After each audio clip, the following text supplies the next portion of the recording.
یہی ہے کہ انشاءاللہ جو ہے نا یہ جتنے بھی لوگ اس کو سنیں، حاضرانہ غائبانہ، تو مطلب یہ آپ لوگوں کی ذات میں ویلیو ایڈیشن کا سبب اور وسیلہ بنے یہ ساری چیزیں. اس کی بنا پر آپ صرف چیز سیکھیں نہیں، بلکہ آپ ایک بہتر سے بہتر انسان بنتے جائیں، اور آپ کو یہ تمام باتیں انیبل کریں قربت الہی کے لیے، قرآن اور اہل بیت کی نزدیکی کے لیے. یہ میں اس نیت سے ہی انشاءاللہ چل رہا ہوں. اللہ پاک جتنا مجھے اخلاص دے سکتا ہے عطا کرے. اس میں مجھے تھوڑا سا ذاتی طور پر کنفیوژن ہے. کنفیوژن کو میں نہیں کہہ سکتا، میرا ایک مطلب پوائنٹ آف کنسرن ہے. ایک چیز ہوتی ہے، ایک عبادت کوئی سی بھی ہے، وہ ہوتی ہے جس کو ہم کہتے ہیں کہ یہ ایک اچھا، میں ڈر گیا اور مجھے لگا کہ آپ کو میری نیت پر پوائنٹ آف نہیں آپ کی ضرورت ہے. میں یہ کہہ رہا ہوں کہ ایک عبادت ہوتی ہے جو کہ آپ کی صفت نفس سے نکلتی ہے. جیسے نماز کو ہم کہتے ہیں کہ وہ بندگی کی ایک صفت ہے، ٹھیک ہے، بندگی کا لیکن مظہر ہے. ہاں مظہر ہے.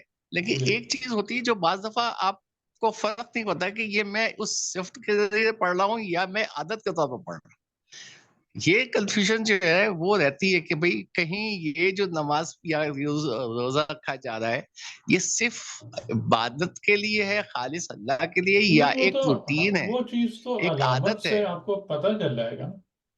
دیکھیں، اس کا سیکوینس یہ بنتا ہے ہم جیسے نالائقوں کے لیے، ٹھیک ہے، یعنی اولیاء خدا یا اللہ کے لائق بندوں کے لیے نہیں، ہم جیسے نالائقوں کے لیے، کہ ہماری سلیٹ جو ہے نا ابتدا میں خالی ہوتی ہے، کچھ نہیں ہوتا اس ٹھیک ہے. میں. ٹھیک ہے، ہم ظاہراً عمل کرتے ہیں، اور عمل ہم ان دا بگننگ زبردستی کرتے ہیں. ہاں یعنی ہم بالکل صحیح. عمل جو ہے نا وہ اپنے اوپر امپوز کرتے ہیں، تھرسٹ کرتے ہیں. اور اسی لیے پہلے معرفت پر زور دینے کی بات کی جاتی ہے، کہ تاکہ آپ کو اتنا پتا ہو اور سمجھ میں آ رہا ہو کہ میں اگر عمل ایک زبردستی کر رہا ہوں تو کیوں کر رہا ہوں. ٹھیک ہے، میں یہ زبردستی اس لیے کر رہا ہوں کہ اگرچہ کہ میرے اندر ابھی صفت موجود نہیں ہے، لیکن عمل کی پریکٹس اور ایکسرسائز کے ذریعے سے میرے نفس کے اندر صفات ابھرنا شروع ہو جائیں. ٹھیک ہے، اس لیے میں عمل اور ریاضت اور پریکٹس کر رہا ہوں. ہاں اس لیے ہوتے ہیں پریکٹس. ٹھیک ہے، تو اب اگر میں یہ سمجھ پیدا کر رہا ہوں، یہ معرفت حاصل کر رہا ہوں، اور پھر میں نے وہ عمل ایک عرصے تک کرتا رہا، تو پھر میرے اندر اس عمل سے ریلیٹڈ جو صفات ہیں وہ کیا ہوں گی؟ وہ پیدا ہونا رفتہ رفتہ شروع ہو جائیں گی. اچھا، جب صفات پیدا ہونا شروع ہوتی ہیں تو وہ صفات جو ہے نا پھر وہ آپ کے عمل کو پیوریفائی کرتی ہیں. یعنی پہلے آپ کا عمل جو تھا نا، کہ اگر اس کا خدا حساب لے تو وہ بالکل ریاکاری ہے، وہ دکھاوا ہے. ٹھیک ہے، یعنی وہ بربنائے اخلاص عمل نہیں ہو رہا ہے. وہ نہیں عمل ہے. ہاں اس لیے بالکل. ہو رہا ہے کہ بھئی لیکن بس اس کے اندر ایک کریڈٹ ہے کہ آپ کو یہ بات سمجھ میں آ رہی ہے، یا آپ کی نیت ہے کہ میں یہ عمل، ٹھیک ہے، ابھی اس سے متعلق صفت میرے اندر موجود نہیں ہے، لیکن میں یہ عمل اسی لیے انجام دے رہا ہوں اللہ کی اطاعت میں کہ وہ صفت پیدا ہو جائے. ٹھیک ہے، یہ آپ کو کریڈٹ مل رہا ہے، ورنہ وہ عمل ہے وہی زبردستی کا. ہاں زبردستی کر رہے ہیں تو صحیح. صحیح، یعنی کہ جس کو اگر باقاعدہ کیٹیگرائز یا کلاسیفائی کیا جائے تو وہ ریاکاری کے زمرے میں چلا جائے گا. ٹھیک ہے، تو اب ٹھیک جب ہے. صفت آپ کے اندر پیدا ہونا شروع ہوتی ہے نا، تو صفت اب پلٹ کے آپ کے اس عمل کو کہ جس میں اخلاص نہیں تھا ان دا بگننگ، اس کو پیوریفائی کرنا شروع کرتی ہے. ٹھیک ہے، یہ فیڈ بیک جا رہا ہے. ہاں یہ یہ پورا فیڈ اب ایک لوپ بن گیا، یہ فیڈ بیک ہے. اب آپ کے عمل میں، یعنی کہ جو اب نئی صفت بننا شروع ہوئی، اب اس کا جو فیڈ بیک ہے وہ آپ کے عمل کو پاک اور خالص بنانا شروع کرے گا. اچھا، اور جتنا آپ کا عمل پاک اور خالص بنے گا، اور ظاہر ہے کہ عمل نیت سے جڑا ہوا ہوتا ہے. صحیح ہے، عمل نیت کے بغیر کچھ بھی نہیں ہے. نہیں صحیح ہے. یعنی عمل پاک ہونے کا مطلب ہے کہ آپ کی نیت پاک ہوتی چلی جا رہی ہے. تو وہ جو عمل کی پاکیزگی ہے نا، وہ آپ کی صفت کو بہتر بنائے گی. ٹھیک. اور صفت کی کوالٹی جب بہتر ہو گئی وہ اگین آپ کے عمل کو پاکیزہ کرے گا. تو اب آپ سمجھ رہے ہیں کہ یہ پوری سائیکل چلنا شروع ہو گئی. ہاں یہ پورا سائیکل ہے، اسپائرل تو ہو گیا. یہ پوری اب یہ سائیکل چلنا شروع ہو گئی. ہاں ٹھیک ہے، سائیکل چل یعنی رہی ہے. عمل کوالٹی کو بہتر کر رہا ہے، کوالٹی ہاں عمل کو پاکیزہ کر رہی ہے. ٹھیک صحیح. صحیح ہے. اور وہ جو میں نے اسپائرل والی ایگزامپل دی ہاں تھی وہ کہ آپ اسپائرل ایک دورہ مکمل کرتے ہیں لیکن ہر دورے کو مکمل کرنے کے بعد ایک درجہ اوپر چلے جاتے ہیں. پر چل رہا ہے.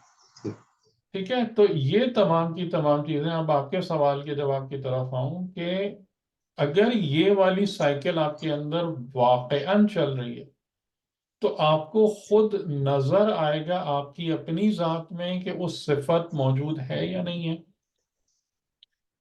اس صفت کی کتنی شدت ہے، کتنا معیار ہے، اور آپ کے عمل میں کتنا اخلاص ہے. یہ دو چیزیں آپ کو خود اپنی ذات میں دکھیں گی اور آپ بالکل آرام سے اس بات کو پکڑ لیں گے کہ یہ پہلے جو میں عمل تھا یہ یوں ہی تھا، یعنی ایک اس کے لیے تھا، پریکٹس کے لیے تھا، ورزش کے طور پہ تھا.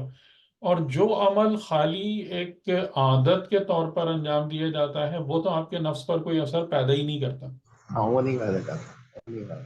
یہ بات بھی آپ کو بہت آرام سے پتہ چل جاتی ہے وہ تو بالکل صحیح ہے، اس کہ پہ تو بہت آپ پوری نماز پڑھ کے گھوم گھام کے آ گئے لیکن ہمیں پتہ ہے کچھ بھی نہیں اثر پڑا ہم پہ.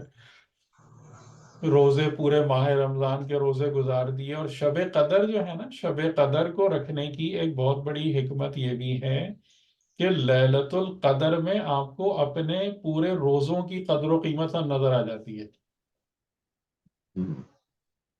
یہ جو آخری صحیح. عشرہ ہے نا ماہ رمضان کا جس میں لیلۃ القدر ہے، اس میں پورا جو حساب کتاب ہے نا وہ نیٹ بیلنس وہ آپ کو دکھ جاتا ہے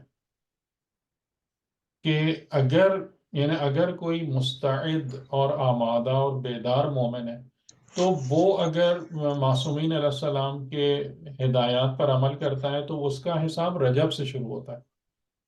ٹھیک ہے، یعنی کہ وہ ایک پروگریسو ہے، پہلے رجب پھر شعبان، یعنی کہ وہ پیچھے 2 مہینوں کی محنت لے کر رمضان میں انٹر ہوتا ہے.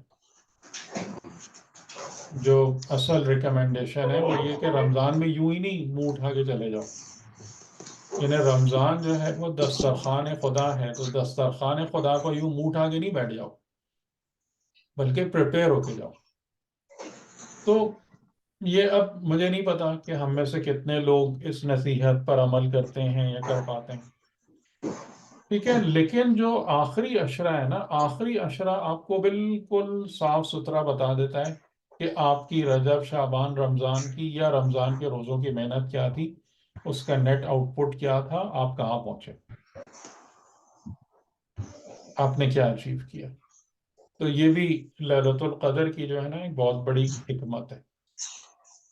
اور جیسے ہمارے حال ہوتا تھا کہ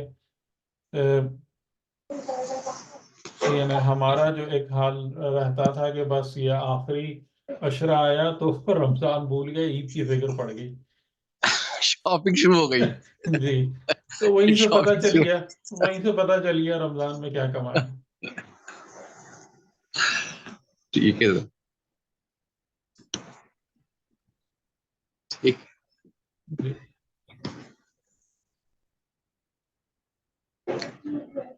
کوئی اور بات کسی کو پوچھنا ہے؟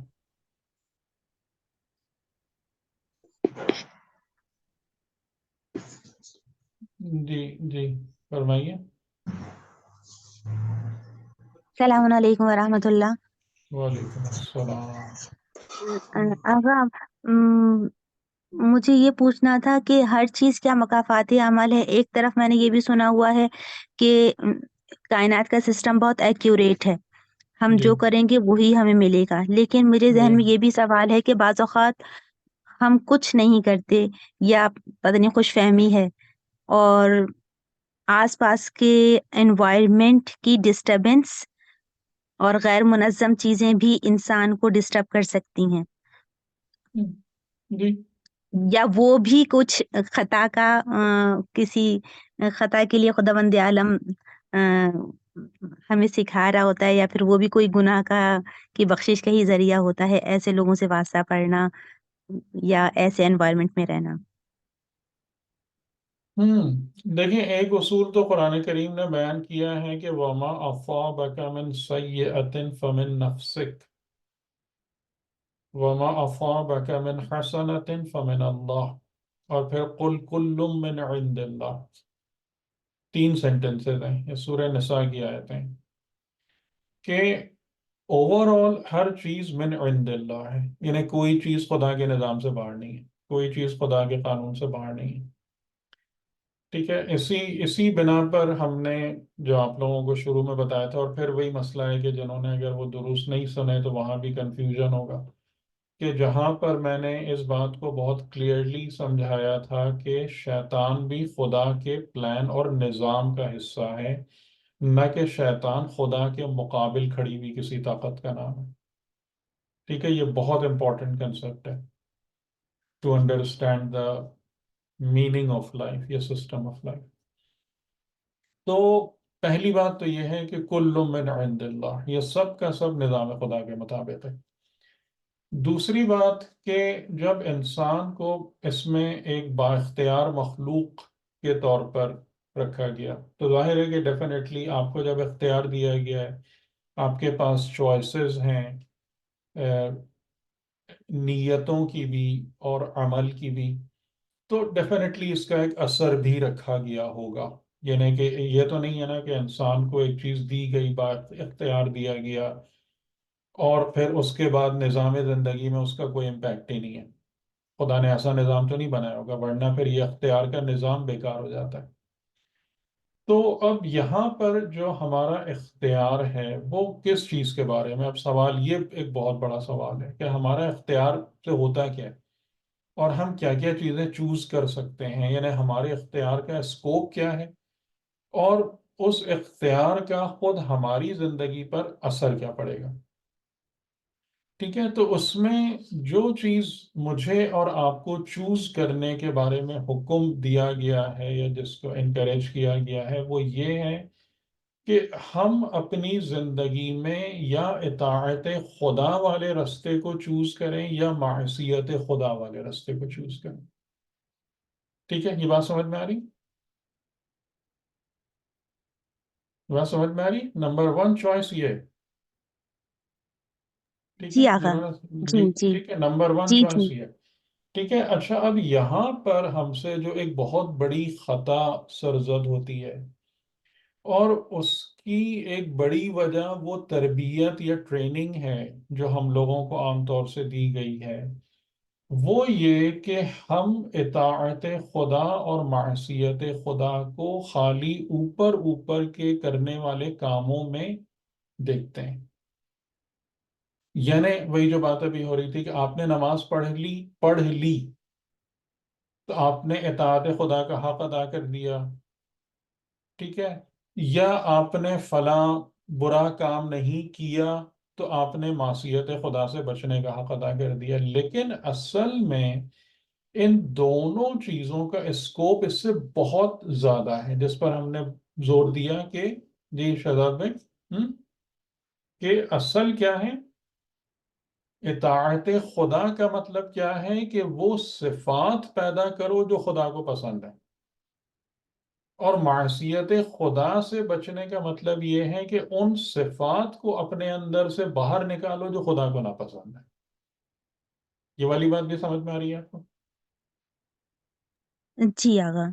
ٹھیک ہے، یہاں پر ہمارا جو ہے نا بہت بڑا گیپ ہے، بہت بڑا گیپ ہے، اور اسی وجہ سے جو ہے نا ہم مسلسل ٹھوکر کھا رہے ہیں کہ جس طریقے سے خدا نے دین ہم کو بتایا اور سکھایا اور سمجھایا ہے، ہم اس کو بالکل کسی اور انداز سے لے کر اور اس کو ایڈاپٹ کرنے کی یا امپلیمنٹ کرنے کی کوشش کرتے ہیں، اور پھر ہمیں اس کا کچھ بھی نتیجہ برآمد نہیں ہوتا، کیونکہ وہ اکارڈنگ ٹو خدائی ایڈوائس یا ریکمنڈیشن ہے ہی نہیں، تو نتیجہ کہاں سے نکلے گا. اور اس تو کے ہمیں بعد پھر کیسے ہم پتا چلے گا؟ جی ایک منٹ میں ہمیں بات پوری کر لوں، بات پوری کر لوں کہ یہاں سے یہ دوسرا اسٹیپ اگر آپ کو سمجھ میں آ رہا ہے کہ جی، یعنی کہ آپ کی جو مین چوائس ہے جس کی بنا پر آپ کی زندگی یا میری زندگی یا ہم سب کی زندگی اچھی یا بری ہوگی، وہ اس پر ڈپینڈ کرتی ہے کہ میں اطاعت خدا کا راستہ لیتا ہوں یا معصیت خدا کا راستہ لیتا ہوں. اور اس کا معنی یہ ہے کہ میں اپنے اندر سے ان صفات کو نکالوں جو خدا کو ناپسند ہیں اور ان کو پیدا کروں جو خدا کو پسندیدہ ہیں. ٹھیک. جب آپ اس رستے پر آتے ہیں تب آپ باقاعدہ یعنی یہ کوئی میں کہانی افسانہ نہیں بتا رہا ہوں یا میں کوئی آپ کو ایک آئیڈیا کے طور پہ بات نہیں کہہ رہا ہوں. باقاعدہ عملاً آپ کو اپنی زندگی میں تبدیلی ہوتی ہوئی دکھے گی اور نظر آئے گی اور آپ کو اپنے اندر سے چیزیں فیل ہوں گی. یعنی جو سب سے بڑی تبدیلی آپ کو نظر آئے گی وہ یہ کہ آپ کا اب ایک کنیکشن جو ہے نا وہ آپ اس غیبی نظام کہہ لیں, الہامی نظام کہہ لیں, الہی نظام کہہ لیں, لیکن آپ کو یہ بات واضح طور سے محسوس ہوگی کہ ناؤ اب جو آپ کی لائف ہے نا وہ ایکسپینڈ ہو گئی ہے کچھ اور ڈومین میں, کچھ اور حقیقتوں سے کنیکٹ ہو رہی ہے. آپ کے اندر اب اس قسم کے چیزیں فلو کر رہی ہیں جو پہلے دن کا آپ کے پاس تصور بھی نہیں تھا. آپ کو ایک ایسی بصیرت مل رہی ہے کہ جس کی بنا پر آپ زندگی کو ایک بہت بہتر طریقے سے اور شاید ایک اس کی ٹرو فارم میں دیکھنے کے قابل ہو رہے ہیں. اور یہی اصل میں دین کا مقصد ہے. جو حقیقی دیندار ہوتے ہیں نا اگر وہ اس جگہ تک نہیں پہنچ رہے ہیں تو ابھی تک ان کا دین خالی ایک کھوکا ہے, ایک شیل ہے. ابھی وہ دین کے مغز کو یا دین کی حقیقت کو حاصل ہی نہیں کر پا رہے ہیں.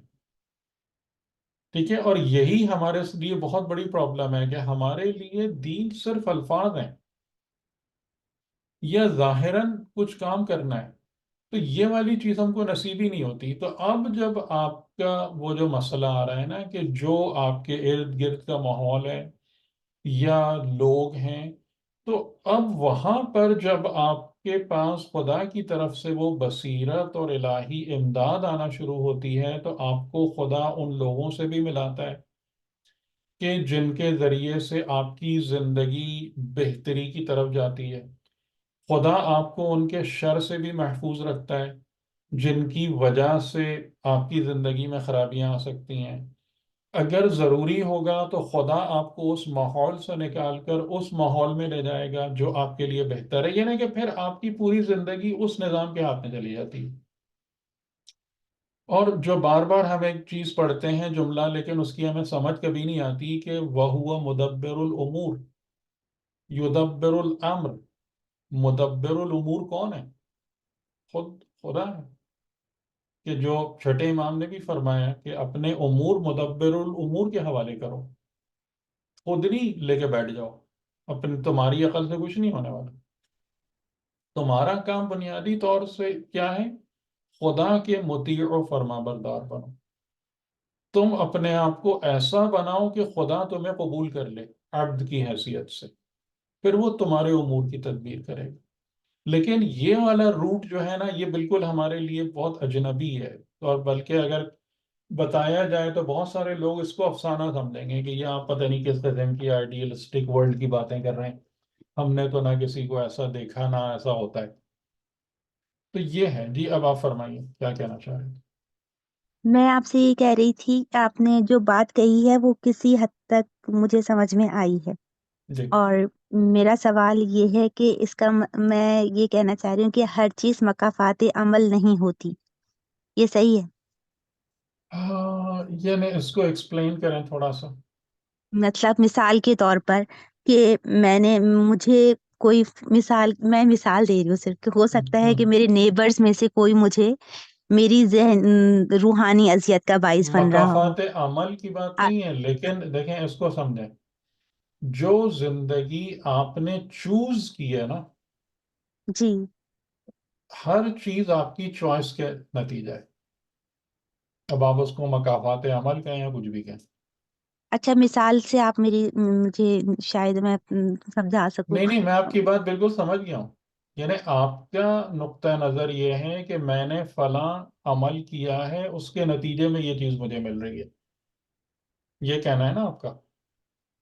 اس کہ طرح میں اگر مجھے کوئی برا شخص مل رہا ہے تو اس کا مطلب یہ ہے کہ میں نے کوئی برا عمل کیا ہے شاید جس کی وجہ سے میرا ایک برے انسان سے انٹریکشن ہو گیا جو جی میری اذیت کا باعث بن رہا ہے، جی یہ کہنا چاہ جی رہی ہیں نا آپ؟ جی جی، کیا یہ ٹھیک ہے، پاسبل ہے؟ میں یا ایک منٹ، اب میری بات سمجھیے، جو میں کہنا چاہ رہا ہوں اس کو سمجھیے کہ انسان جب زندگی میں ایک راہ کا انتخاب کرتا ہے، ٹھیک ہے، جو میں نے بتایا کہ راہیں بنیادی طور پر دو ہیں، ایک اطاعت ایک معصیت، تو جو رستہ آپ نے منتخب کیا ہے آپ کے ساتھ ہر چیز اس کے مطابق ہوتی ہے۔ آ رہی بات سمجھ میں آپ کو؟ یہ والی بات نہیں سمجھ میں آ رہی؟ جی، اس کو اگر آپ آسان الفاظ اگر میں بولیں نا، ہاں جو میں نہیں راستہ آپ نے منتخب کیا ہے، میں آپ کو اس بہت آسان بات کو الفاظ میں میں سمجھا دیتا ہوں، میں بہت آسان الفاظ میں سمجھا دیتا ہوں۔ امام حسین علیہ السلام اور اہل بیت اطہار آپ کے حرم بہت ہی سخت تکالیف سے گزرے یا نہیں گزرے؟ گزرے؟ جی بالکل، جی جی، یہ ان کا یہ مکافات عمل تھا؟ نہیں، کیا تھا پھر یہ؟ ان کے کردار پھر کے کیا تحت تو پھر ہم یہ پھر کیا کہیں گے نا کہ یہ تو ان کی عظمت اور ان کی مزید درجات کی بلندی کا ہی ذریعہ تھا، اور ان کی ریزن کیا تھا ان سب چیزوں کا؟ کہاں سے آ رہا تھا یہ سب کچھ؟ خدا کی بظاہر تو انسان ہی ظلم کر رہے تھے، اس میں بھی یہ کہا جائے گا کہ یہاں پر آ کر تو ہم اصل وہ جو انقلابی سوچ کے لوگ جو ہوتے ہیں وہ یہ کہہ رہے ہوتے ہیں کہ وہ امت کی خاموشی نے یہ سب کروایا تھا، کیا خدا کی طرف سے تھا؟ ہر چیز، ابھی میں نے آپ کو شروع میں کیا اصول دیا تھا؟ کل من عند اللہ، آیت قرآن ہے، جی، کل من عند اللہ، یعنی یہ نا اس کا مطلب آپ کا یہ کہ آپ ملٹیپل خداؤں کو مانیے پھر، کہ اس نظام میں کچھ خدا کی طرف سے ہوتا ہے اور کچھ ایسی چیزیں ہوتی ہیں جس میں خدا موجود ہی نہیں ہوتا، کسی اور کی مرضی سے ہو رہا ہوتا ہے، اور خدا خاموشی سے بیٹھ کے اس کا تماشا دیکھ رہا ہوتا ہے، پھر ہم اس بات کو مانیں؟ نہیں، مجھے بہت اچھی مثال آپ نے دی ہے، اس سے مجھے زیادہ واضح سمجھ میں آئے گا آپ کیا کہتے ہیں۔ میری سوچ یہ کہہ رہی ہے، مطلب ابھی تک تو یہی سوچ بنی ہوئی ہے کہ یہاں پہ تو یہ تو ظلم ہی ہوا تھا نا بظاہر، اب بے سنیے، شک امام حسین کے درجات بلند ہوئے۔ اب سنیے اور غور سے سنیے۔ جب ایک انسان ہے کہ جس کی ذمہ داری یا چوائس جو ہے وہ کیا ہے؟ امامت ہے، نبوت اور رسالت ہے، ٹھیک ہے، اس ذمہ داری کو ادا کرنے کے لیے یا اس ذمہ داری کو ادا کرنے کی خاطر انسان کو کیا کرنا ہوتا ہے؟ لوگوں کی گندگی کا بوجھ اٹھانا پڑتا ہے، صحیح ہے؟ اس جگہ پر اس ذمہ داری کو پورا کرنے کے لیے انسان کو تاریکی کی قوتوں کا مقابلہ کرنا پڑتا ہے، اور وہاں پر اسے اپنے آپ کو ہر قسم کی قربانی کے لیے آمادہ اور تیار اور پیش کرنا پڑتا ہے۔ یہ تمام کی تمام چیزیں آپ کی اس اوریجنل چوائس سے آ رہی ہیں کہ جب آپ نے اس بات کو قبول کیا کہ میں انسانوں کا امام ہوں، اور باقی لوگوں نے اس بات کو قبول کیا کہ میں امام کے ساتھ ہوں، بات سمجھ میں آ رہی ہے آپ کو؟ یہ نہیں، میں اس سے بھی زیادہ جی آسان کر دوں، اس سے بھی جی زیادہ آسان کر دوں۔ ایک انسان ہے اس بات کو قبول کرتا ہے کہ مجھے ماں یا باپ بننا ہے، یہ چوائس ہے نا انسان کی، اگر انسان جی چوز کرے کہ مجھے ماں یا باپ نہیں بننا، مت بنے، یہ دونوں چوائسز ہیں یا نہیں لائف میں؟ جی ٹھیک ہے، جب انسان اس بات کو اختیار کرتا ہے کہ مجھے ماں یا باپ بننا ہے، تو اس کے بعد والی تمام چیزیں ایک جبر زندگی کے طور پر آتی ہیں یا نہیں آتی؟ یعنی ماں بننے کی ایک تکلیف ہے، ایک اذیت ہے، باپ بن کر ایک خانوادے بہت کو ساری پروان چڑھانے کے لیے تکلیف ہے، بہت مصیبت، یہ نہیں کہ جیسے ہم آج اپنی زندگی میں کبھی کبھی بیٹھ کے اس بات کو سوچتے ہیں نا کہ اپنی زندگی میں کتنی محنت کی کتنا ارن کیا، اور وہ سب کا سب اپنی فیملی اور اولاد پہ لگا کے آج آرام سے بیٹھے ہوئے ہیں تقریباً خالیات. پاگل پنا نہیں؟ ہوں. آپ مجھے بتائیں، جی. یہ پاگل پنا نہیں ہے؟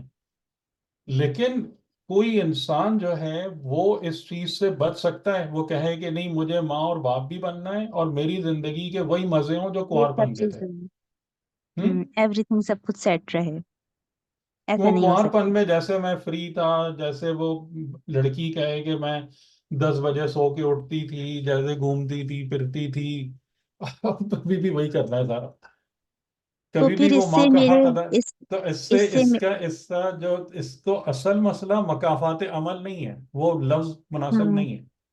ہوں. اصل مسئلہ آپ کی چوائس ہے. آپ اپنی زندگی میں جو بھی بننا چاہتے ہیں اس کے لیے ایک روٹ ہے. ٹھیک ہے، یعنی کہ جو نبی اور امام اور رہبر بننا چاہتا ہے اس کا ایک روٹ ہے. اس کے لیے اسے لوگوں کی باتیں بھی سننی پڑیں گی، پتھر بھی کھانے پڑیں گے، جان بھی دینی ہوگی، بسا اوقات سب کچھ ہوگا. ٹھیک ہے، تو یہ کوئی مکافات عمل نہیں ہے جہاں سے یہ سب چیزیں نکل رہی ضروری نہیں ہے، ہیں. یہ دیکھنا پڑے یہ گا کہ آپ کا راستہ اور آپ کی نہیں، سوچ کیا ہے. آپ اس کو ویسے ہی ہٹا دیں نا، اس والی چیز کو لائیں نہیں، کیونکہ وہ چیز آپ کو کنفیوز کرے گی بہت زیادہ. اس میں انسان کا بھی تو ڈفرینس ہے نا کہ کون کس طرح سوچ رہا ہے. مثال کے طور پر ایک بہو مطلب اگر ان تمام باتوں کو کہے کہ بھئی وہ ساس اور یہ سسرال کے معاملات اور شوہر کے اس طرح کے، لیکن اگر ایک مثال کے طور پر ایک یہ جو سالک اللہ اور یہ سب ماشاء اللہ آپ کے جو ٹاپکس ہیں، میں تو بہت کم علم ہوں اس حوالے سے کہ بندگی اور خدا کی طرف جانے والے، جب یہ انتہا کی بڑی ذمہ داری اور اتنا سیریس بن کر انسان سوچے گا تو آف کورس وہ ہر چیزوں کو پھر اسی طرح لے گا نا. نہیں، دیکھیں ایک بات جو ہے نا یہاں پر میں اور بھی آپ کو کلیئر کر دوں کہ اگر انسان خدائی رستوں پر نہیں آتا ہے، ٹھیک ہے، اس کو بھی سمجھ لیجیے کہ اگر انسان خدائی رستوں پر نہیں آتا ہے تو اس کی لائف مور اور لیس میٹیریل رولز سے گورن ہوتی ہے. اس بات کو بھی سمجھ لیں. یعنی یہ ممکن نہیں ہے کہ ہم دین کے رستے کو نہ لیں اور دین کے فوائد کو اپنی زندگی میں ایکسپیکٹ کریں. یہ پاسبل نہیں ہے. ٹھیک ہے، یہ بات بھی بہت کلیئر ہونا چاہیے. یعنی جیسے میں نے کئی دفعہ ایک بات کہی کہ بھائی آپ کے پاس حکومت اسلامی نہیں ہے جو کہ بنیادی طور پر ضامن ہوتی ہے دین کے اجتماعی فوائد کے ملنے کا. دین کے اجتماعی فوائد کی بیس حکومت اسلامی کی موجودگی ہے. آپ کے پاس حکومت ظلم و جور ہے جہاں پر عدل کا نام و نشان نہیں ہے، اور آپ جو ہے وہ اسلام کے اجتماعی نظام کے فوائد کی بات کر رہے ہیں کہ یہ کیوں نہیں مل رہا، وہ کیوں نہیں مل رہا. کبھی بھی نہیں ملے گا. یہ بھی بات ذہن میں صحیح. رکھیے گا کہ اگر انسان اس خدائی رستے کو نہیں لیتا، مثلاً وہی ساس بہو اور اللہ ولا فلاں جو ہے سارا، تو یہ تو جو ڈائریکٹ مٹیریل رولز ہیں انہی کے تحت ہوگا ان سب کا فیصلہ، کیونکہ ہم اس رستے پہ ہی نہیں ہیں. ہم اس جگہ پہ ہی نہیں ہیں کہ خدا کا نظام جو ہے نا وہ میری زندگی کو اس کے لحاظ سے شیپ اپ کرے. پھر وہ یہی سب جھگڑے کہ جو مٹی اور پانی سے بنے ہوئے انسان کے جو ایسپریشنز ہیں، اس کی خواہشات ہیں، یعنی کہ مختصر الفاظ میں اگر میں دینی ٹرمز میں آپ کو بتانے کی کوشش کروں کہ پھر دین کی رستہ نہیں لیتے تو عقل ہٹ جاتی ہے اور انسان کی زندگی شہوت، غضب اور وہم سے کنٹرول ہوتی ہے. بات ختم ہوئی. تو وہاں پر اس کو ہٹا کر اور ہم یہ ایکسپیکٹ کریں کہ جناب ہمیں وہ سب مل جائے گا جو دین بیان کر رہا ہے، جو دین کے فوائد ہیں، یہ بالکل احمقوں کی جنت میں رہنے کے برابر ہے. دین کے فوائد لینے کے لیے دین کے رستے پر آنا پڑتا ہے،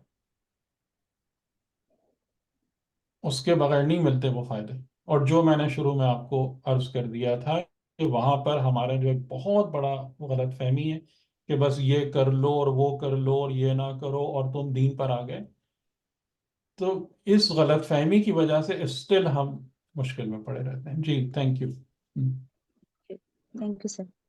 السلام علیکم سر. سر یہ ایک سوال تھا جو ابھی آپ نے حکومت کے اسلامی حکومت کے حوالے سے یہ بات کی. تو سر یہاں مطلب پاکستان کی اگر بات کریں کہ اسلامک ریپبلک آف پاکستان یا یہی نام ایران کے لیے بھی ہے, تو یہاں پہ بھی اسلامی نظام امپلیمنٹ نہیں ہوا اور یہاں پہ صورتحال بدترین ہے. جبکہ ویسٹ کی بات کرتے ہیں تو نظام تو وہاں بھی اسلامی نہیں ہے, لیکن بہت سی ایسی کریکٹرسٹکس جو اسلامی نظام میں ہونی چاہیے وہ ایک مجموعی معاشرتی لیول پر ہمیں نظر آتی ہے. تو یہ ان کی پرسنل ایتھکس میں ہی کاؤنٹ ہوگا؟ نہیں نہیں نہیں نہیں نہیں نہیں, میں ہمیشہ ایک بات کہتا ہوں کہ مغرب کا نظام جو ہے وہ بہت مضبوط مذہبی اقدار پہ بلڈ ہوا ہے. یہ تو ابھی مغرب کی اندر جو بے راہ روی آپ کو دکھ رہی ہے یہ 80 سال پرانی ہے. اس کے پیچھے 1000 سال یا اس سے بھی زیادہ کا جو کام ہے وہ مذہبی گراؤنڈز پر رہتا ہے. ابھی بھی ان کی ویلیوز جو ہیں وہ کرسچن ویلیوز ہیں. یہاں لیکن سر پر وہ ایسا جو بالکل چرچ کا جو مائنڈ سیٹ رہا ہے کچھ صدیاں پہلے تک, وہ کیا تو رہا مطلب ہے. ایسا مطلب یہ جو خاص طور پہ جو سائنس کے ساتھ ان کی اپوزیشن تھی, دیکھیے میں ایک کانفلکٹ بات آپ ڈیولپ کو کیے ہوئے بتاؤں تھے. میں ایک اور بات آپ کو بتاؤں کہ دیکھیں ہم لوگ جو ہے نا, میں بہت ادب کے ساتھ بات کروں گا, اور جو میں نے ایک کچھ گستاخانہ جملے لکھ بھی دیے تھے اسی وجہ سے لکھے تھے کہ ہم لوگ بہت ہی نائیو اور شیلو وے میں نظریات بنا لیتے ہیں. جی اگر آپ اس پہ تحقیق کریں نا ایسا کچھ بھی نہیں ہے. ٹھیک ہے کچھ جگہوں پہ ہوگا کہ جہاں پہ چرچ نے یہ مسائل کھڑے کیے یا ان تمام چیزوں کا کیا ہے, لیکن یہ سوسائٹی جو تھی نا اوور آل, یعنی ایون جو لوگ شروع میں جو چرچ کے مخالف بھی جا رہے تھے وہ بھی مذہبی لوگ تھے. یعنی کہ اگر آپ اس لحاظ سے دیکھیں تو سائنٹیفک ریولیوشن اس معاشرے کے عرفا کا کام ہے. یعنی وہ لوگ کہ جو فارمل ریلیجس نیریٹیوز کو ناکافی سمجھتے ہوئے اور یعنی الہی حقائق اور الہی معارف کی کھوج میں تھے, اور اس طریقے سے وہ آگے بڑھے ہیں اور وہاں سے وہ سائنٹیفک چیزیں ڈیولپ ہوئی ہیں. اور میں نے آپ لوگوں کو کئی دفعہ نام تک لے کے بتائیں کہ جو جی بالکل شروع کے ہیں پیسکل اور لائبنیز اور آپ کے جیمز کلارک میکسویل جو 19 سینچری میں تھا, مائیکل فیریڈے, اور آئی تھنک یہ جارج بول, یہ جتنے بڑے بڑے آپ کے نام ہیں نا یہ سب دیندار لوگ تھے. خود نیوٹن.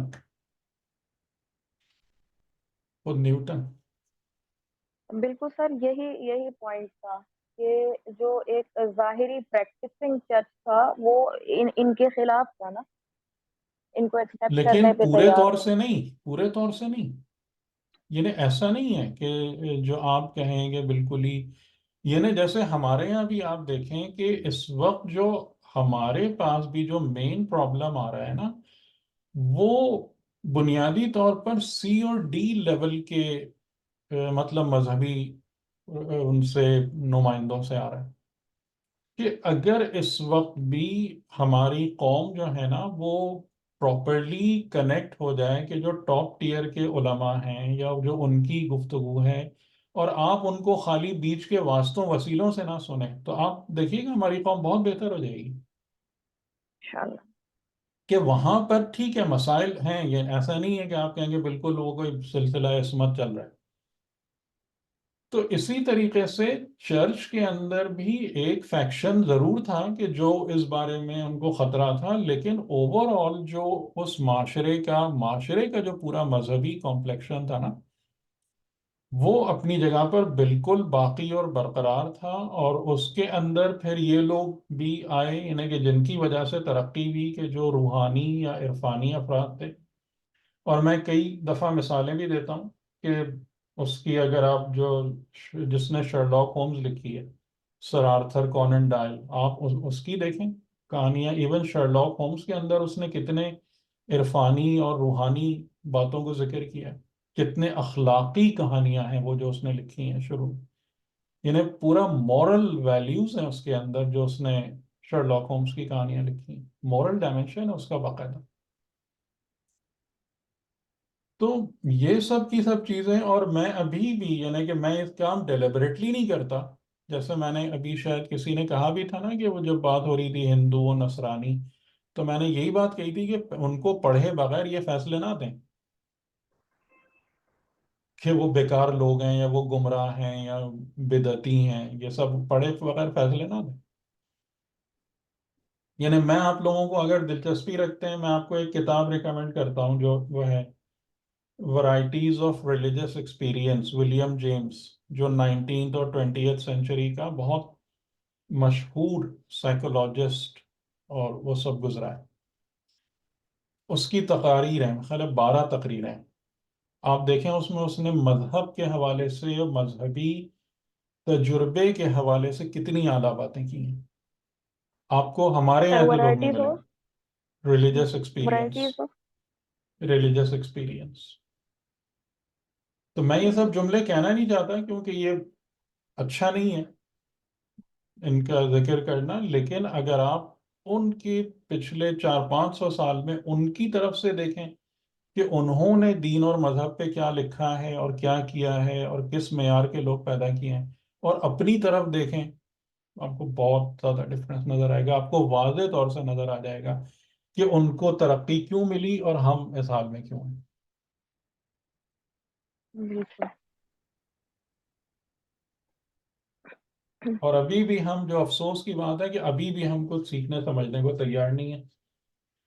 اور ہمارا ابھی بھی وہی دھندا چلتا رہتا ہے کہ بس اس کو مار دو، یہ بدعتی اور یہ فلاں اور یہ گمراہ اور یہ کافر اور فلاں. بس نہ ہم خود کچھ سمجھنے کو تیار ہیں، نہ دوسرا سمجھائے تو اس کی بات سننے کو تیار ہوتے ہیں.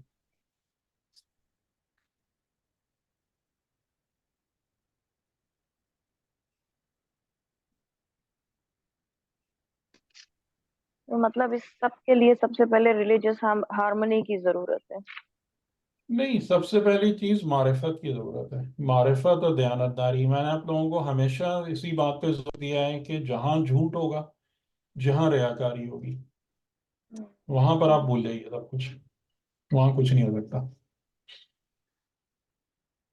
اور ہم انفارچونیٹلی جو مسلمان ہیں نا، وہ انہی 2 مصیبتوں میں سب سے زیادہ پھنسے ہیں. ہم نہ سچ بولتے ہیں نہ سچ قبول کرنے کو تیار ہیں. یعنی جیسے آپ دیکھیں نا کہ پاکستانی قوم کو کیا کیا باتیں فیڈ کی ہوئی ہیں، فضول ساری، کہ مطلب تم جو ہو بس جیسے تم بڑے مومن ہو اور تم بڑے پاک باز ہو اور ساری دنیا تمہارے خلاف سازشیں کر رہی ہے. کیا بیکار قسم کی باتیں جو ہے نا. اور لوگ جو ہیں سب اس پہ یقین کر کے بیٹھے ہوئے. یعنی آپ کسی کو بھی دیکھ لیں، بندے کا کردار دیکھیں اور اس کے بعد اس کی گفتگو دیکھیں کہ انہیں لوگوں سے بڑا وائز اور مبلغ ہی کوئی نہیں ہے. اور جب یہ سر یہ یہی لوگ آسان کینڈین ہے. اور اپنی عام زندگی میں کیریکٹر میں آتے ہیں تو ایک جملہ سچ کا نہیں بولا جاتا، ایک ڈیلنگ دیانتداری کی نہیں ہوتی. صحیح بات ہے. اور بس اس کے بعد ساری مصیبتیں وہی جو بھی ہماری بہن کہہ رہی تھی، اور بالکل مکافات عمل کی اپنے ہاتھوں کی لائی ہوئی مصیبتیں جو آج ہم جھیل رہے ہیں. لیکن اس کے بعد جب وہ ہے تو پھر ساری دنیا ہمارے خلاف سازشیں کر رہی ہے. ہماری ساری مصیبتوں کا ذمہ دار انڈیا ہے یا امریکہ ہے. اب بھائی ایسے اس طریقے سے اگر رہو گے تو کیا بنے گا پھر؟ تو سر یہ افہیم کی حالانکہ گولی تو ہمیں قرآن بار ہمیشہ سے دی بار کہہ جاتی رہا رہی. ہے، قرآن بار بار یہی کہہ رہا ہے کہ وما اصابک من سیئۃ فمن نفسک. جو مصیبت جو برائی تمہارے اوپر پڑتی ہے وہ تمہارے اپنے نفس کی وجہ سے.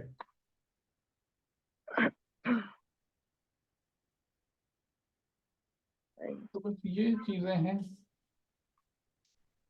چلیں بسم اللہ الرحمن الرحیم. اب کچھ ہم اپنے ٹاپک پہ بات کرتے ہیں. تو ہم یہاں تک آ گئے تھے کہ جب حضرت موسیٰ اور ہارون دربار فرعون میں گئے اور وہاں پر اس سے مکالمہ ہوا، اور ظاہراً فرعون اس مکالمے میں زیر ہو گیا، یعنی وہ حضرت موسیٰ کے جو دلائل تھے ان کا مناسب جواب نہیں دے پایا، اور آخر میں جب حضرت موسیٰ علیہ السلام نے اس کو وہ معجزہ دکھایا، یعنی عصا کا اژدہا بننے والا معجزہ، تو وہ پھر اور زیادہ ان کی گردنیں جھک گئیں، کیونکہ اس کا جواب دینے کی ان کے پاس کوئی تاب اور طاقت نہیں تھی۔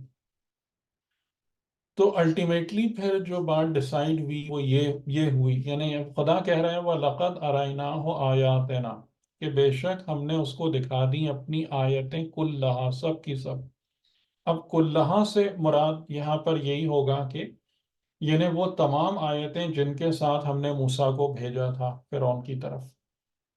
فَكَذَّبَ، اس نے اچھے طریقے سے ان کو جھٹلایا، وَأَبَى، اور منکر ہو گیا، انکار کر دیا، ان کا ریفیوزڈ، ریجیکٹڈ، کہ مجھے ماننا ہی نہیں ہے۔ اچھا، اب یہاں پر مسئلہ جو آیا وہ کیا آیا کہ یعنی اب جو ایک لحاظ سے مقابلہ تھا، ظاہر ہے کہ کوئی عددی یا نمبرز کے لحاظ سے تو کوئی بھی مقابلہ نہیں تھا، یہ دو لوگ تھے پر پوری سلطنت تھی، ایون اگر بنی اسرائیل بھی موسیٰ اور ہارون کے پیچھے آگے کھڑے ہو جائیں تو ان کی بھی کوئی حیثیت نہیں تھی۔ لیکن اب جو حضرت موسیٰ علیہ السلام کے معجزات تھے، وہاں سے اب ایک بات اور نظر آنا شروع ہو گئی فرعون اور ان کے ساتھیوں کو کہ اب موسیٰ کے پیچھے جو ہے نا وہ کوئی اور قوت موجود ہے۔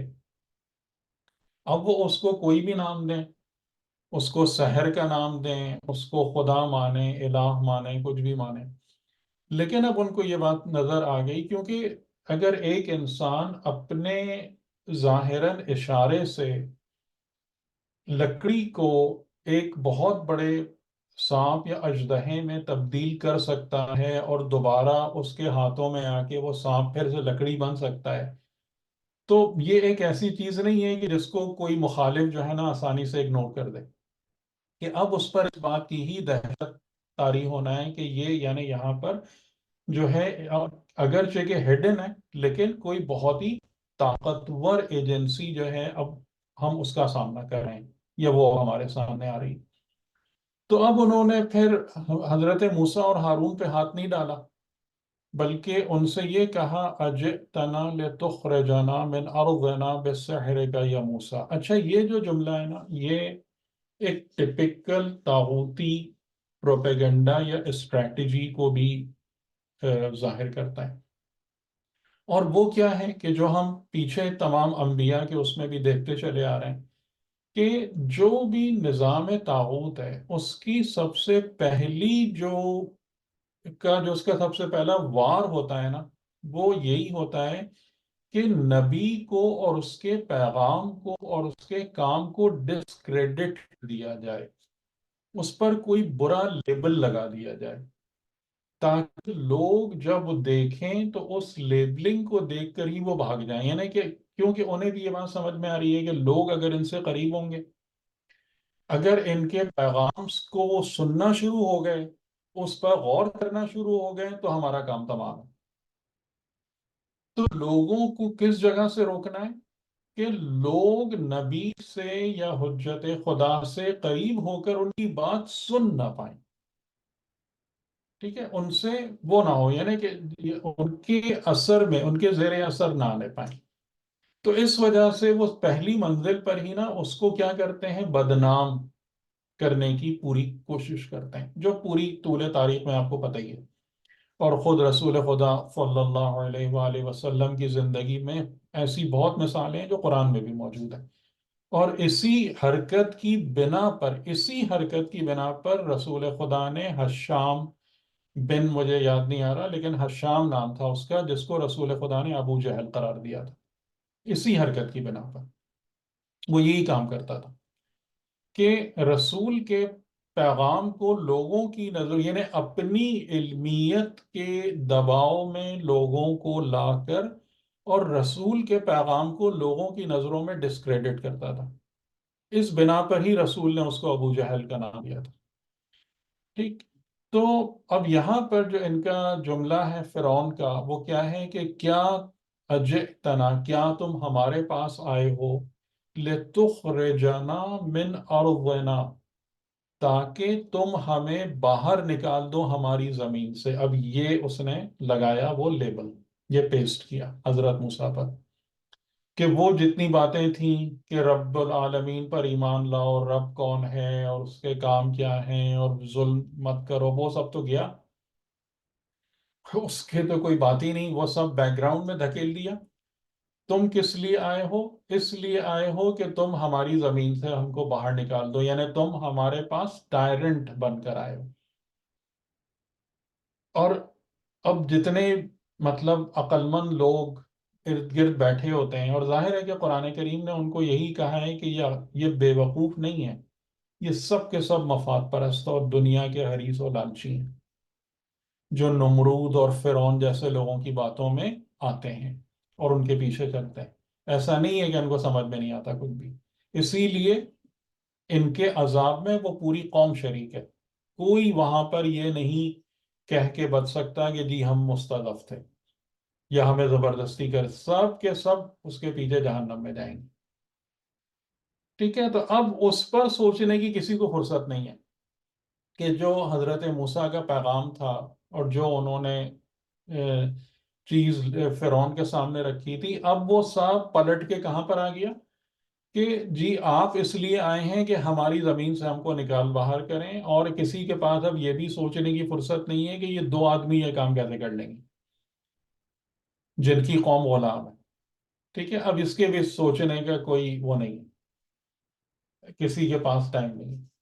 اور کیسے نکال دیں گے آپ ہمیں ہماری زمین سے؟ بسحر کا یا موسیٰ، اپنے جادو کے زور سے. صحیح. تو حضرت موسیٰ علیہ السلام اس کو دکھا رہے ہیں آیت خدا کے طور پر کہ یہ خدا کی نشانی ہے، دیکھو وہ خدا جس نے مجھے رسول بنا کر بھیجا ہے، اور وہ خدا جو بنی اسرائیل کو آزادی اور نجات دلانا چاہتا ہے، یہ اس کی طرف سے نشانی ہے تمہارے لیے کہ تم میرے پیغام کی سچائی کا یقین کرو.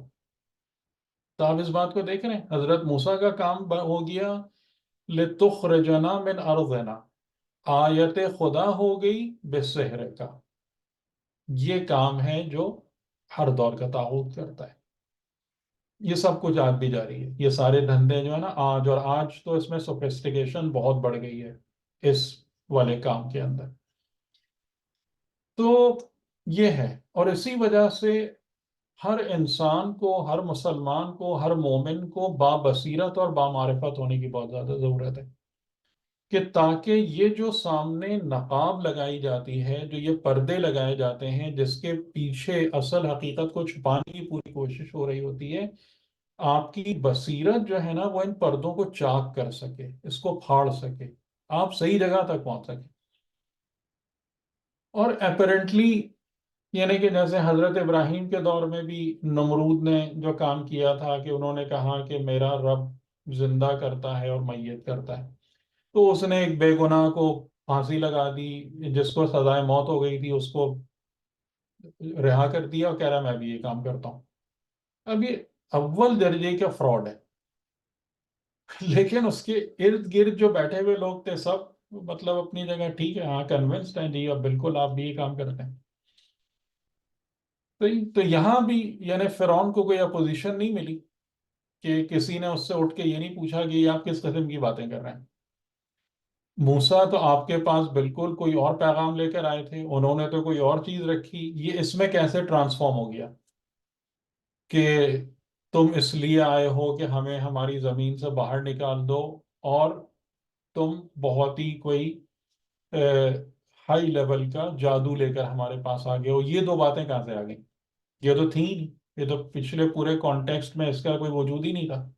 ٹھیک ہے. لیکن ظاہراً کسی کو کوئی اعتراض نہیں ہوا، سب نے مان کے بیٹھ گئے اس کو. فَلَنَأْتِيَنَّكَ بِسِحْرٍ مِثْلِهِ، تو اب ہم تمہارے جادو کا توڑ کریں گے.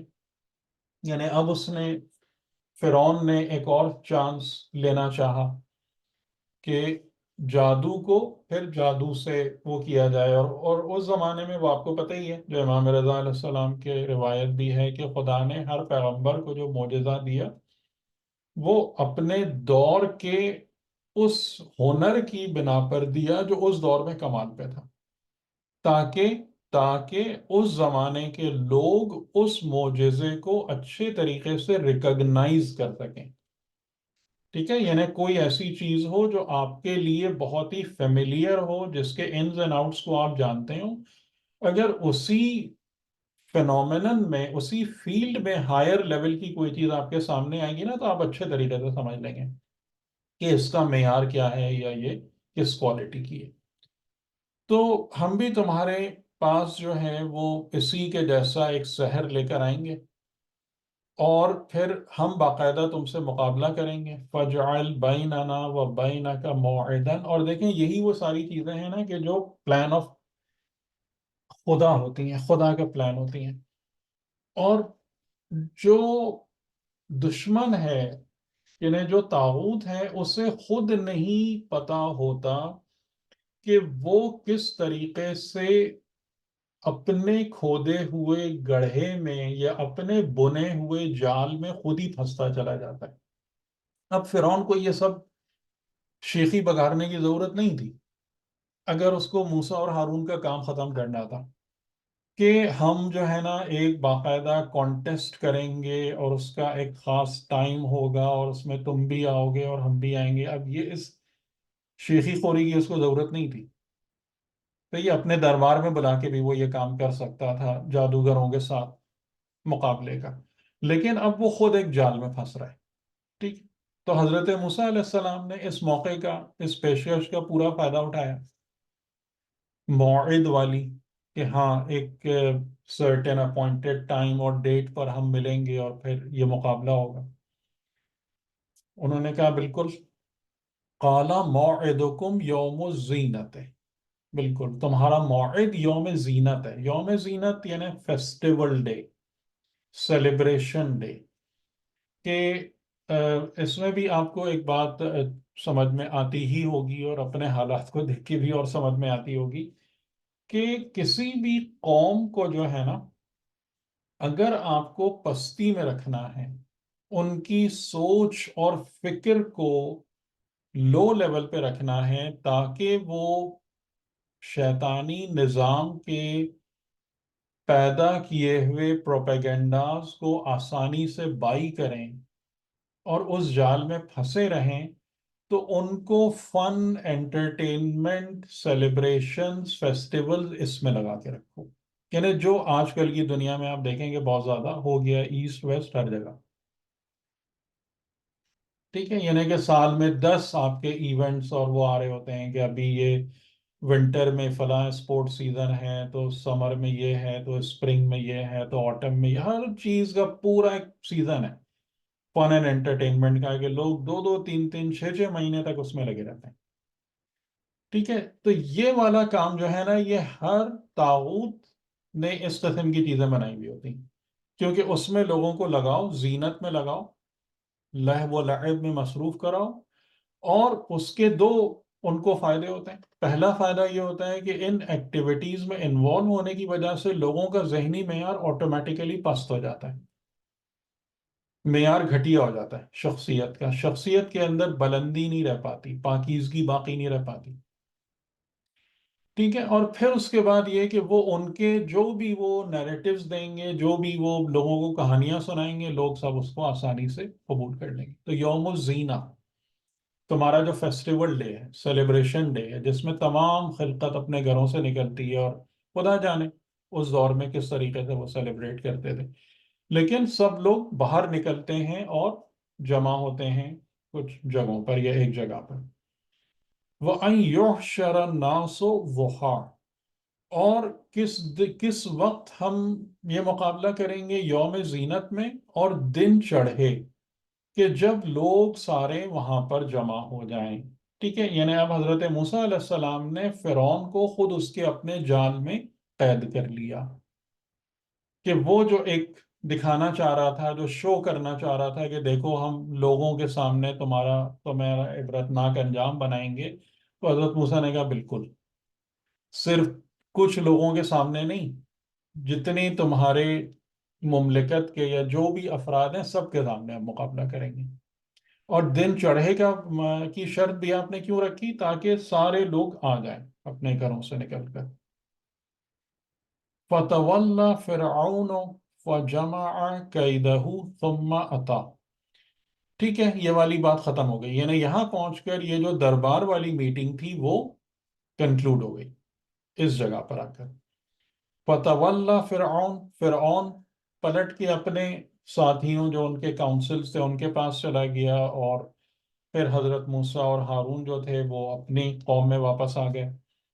فَجَمَعَ كَيْدَهُ، اور فرعون نے پھر اپنا جتنا بھی اس کا قید تھا، یعنی جو بھی اس کی پلاننگ، اور پلاننگ کیا تھی کہ اس نے اپنے ہر کارے دوڑائے پوری مملکت میں. اور یہ جیسے پتہ چلتا ہے کہ یہ ایجپٹ خالی نہیں تھا، بلکہ ارد گرد کی جو حکومتیں تھیں اس دور میں بھی، وہ بھی کافی ان کے ساتھ ان کے الائز تھے.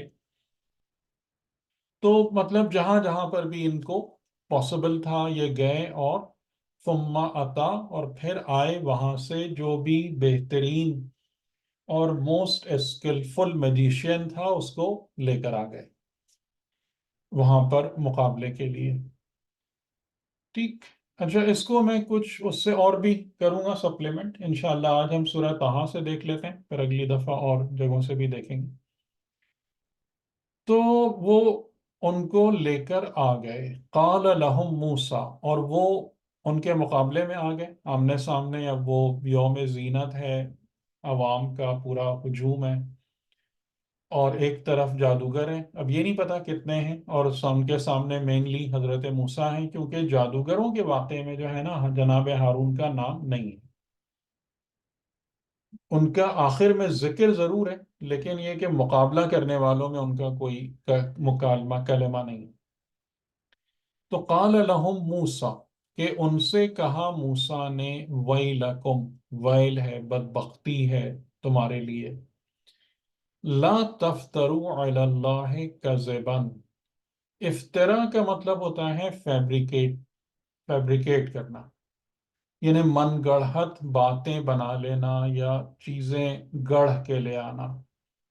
لا تفتروا علی اللہ کذبا، اللہ پر افترا نہ کرو جھوٹ، یعنی خدا پر اور خدا کے نام پر جو ہے نا وہ جھوٹ گڑھ کے مت لاؤ. اب یہاں پر کیا مطلب ہے؟ شاید آپ یہ کہنا چاہ رہے ہیں، یعنی اس میں ایک احتمال یہ ہے کہ ان جادوگروں سے، کیونکہ آپ خطاب ان سے کر رہے ہیں، ساحران سے کر رہے ہیں، کہ جو بھی سحر ہے یہ بہرحال ایک ہنر ہے، ایک اسکل ہے. اور اسکل ہونے کا مطلب یہ ہے کہ اس میں بھی نظام خدا کہیں نہ کہیں سے انوالو ہے، یوز ہو رہا ہے. وہ چیزیں جو خدا کے بنائے ہوئے سسٹم کی چیزیں ہیں وہ یوز ہو رہی ہیں، لیکن کس مقصد کے تحت یوز ہو رہی ہیں؟ ایک خراب کام کے لیے، یا لوگوں کو خدا سے دور ہٹانے کے لیے یہ جادو کا استعمال ہو رہا ہے، یا لوگوں کو مطلب ان پر ناجائز طریقے سے قبضہ کرنے کے لیے، گمراہ کرنے کے لیے.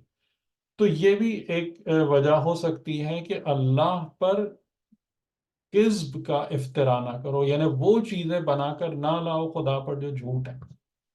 اور اس کا یہ مطلب بھی ہو سکتا ہے کہ تم اپنے ہنر کو یا اپنی نالج کو جھوٹ کی حمایت میں استعمال نہ کرو، کہ اس وقت تم جو کھڑے ہو کہ تمہارے پاس جو بھی اس کا جادو کا فن ہے، کہ اسے تم نے فرعون کی خدمت کے حوالے کر دیا ہے، فرعون کی خدمت گزاری کے لیے پیش کر دیا ہے. تو یعنی کہ یہاں پر جو جھوٹ ہے خدا کے پیغام کے مقابل، جو یہ جھوٹ ہے تو تم اس کو سرو کر رہے ہو.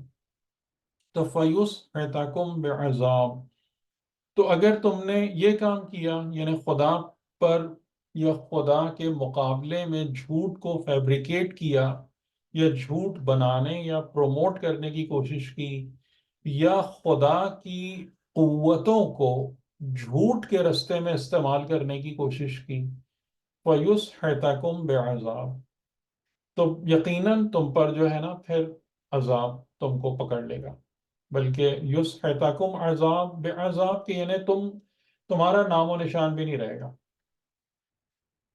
ایک عذاب تم پر ایسا آئے گا کہ جو تمہارے نام و نشان کو بھی مٹا دے گا. اور پھر آپ نے اس کا اصول بھی بیان کیا کہ وقد خواب من افترا، اور جو افطرا کرتا ہے، جو جھوٹ بنا کر لاتا ہے، جو اپنی مرضی سے چیزوں کو گڑھتا ہے، حق کو اگنور کر کے یا پس پش ڈال کر، وہ ہمیشہ ناکام اور نامراد رہتا ہے. اچھا، اب حضرت موسیٰ علیہ السلام کا جو یہ جملہ تھا تو اس کا ان پر اثر ہوا، ان جادوگروں پر. فَتَنَازَعُوا أَمْرَهُمْ بَيْنَهُمْ. پس اچھا، اثر کا ورڈ میں کیوں یوز کر رہا ہوں؟ یہ فا کی وجہ سے. ٹھیک ہے، فا جو ہے یہ زیادہ تر فائے تفریح کہا جاتا ہے، اور یہ بتاتا ہے کہ یہ جو موجودہ جملہ ہے نا، یہ پیچھے والے جملے کا نتیجہ ہے یا اس سے کنیکٹڈ ہے. تو یعنی اصل جو بات ہے وہ کیا ہے؟ تنازعوا امرہم بینہم، کہ ان کا جو امر تھا ان کے مابین، یعنی وہ جو کچھ بھی پلان کر کے آئے تھے among themselves، تو اس میں ایک تنازعہ پیدا ہو گیا. یعنی اس میں تنازعہ کا مطلب ہے کہ وہ اس میں یا کنفیوزڈ ہو گئے، یا ان کے درمیان ایک ڈسپیوٹ ٹائپ کی چیز اس میں آ گئی کہ یقیناً جب وہ آئے ہوں گے اور فرعون نے ان کو بلایا ہے اور دعوت دی ہے اس مقابلے میں آنے کی، تو وہ اپنی پوری پلاننگ کے ساتھ آئے ہوں گے. لیکن یہاں پر حضرت موسیٰ علیہ السلام نے جو کچھ ان کے سامنے گفتگو کی، تو اس کی وجہ سے وہ تھوڑا سا رانگ فٹ پر آئے، ڈس بیلنسڈ ہو گئے اپنے سٹانس میں.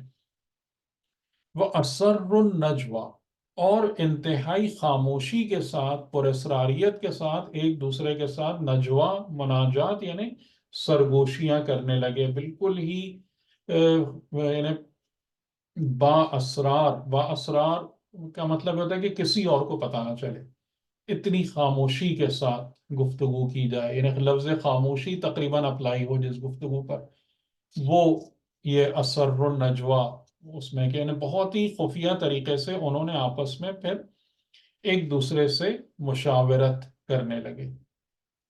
قالوا ان ہاذان لساحران. اب یہ قالو جو ہے، اب یہ قالو جادوگروں کی طرف نہیں جانا چاہیے، کیونکہ اب ناؤ یہ ایک اعلان سا ہو رہا ہے. ٹھیک ہے، اور یہ اعلان فرعون کی طرف سے ہونا چاہیے اس کو کہ لیٹ دا کانٹیسٹ بگن، کہ اب مقابلہ شروع کرو.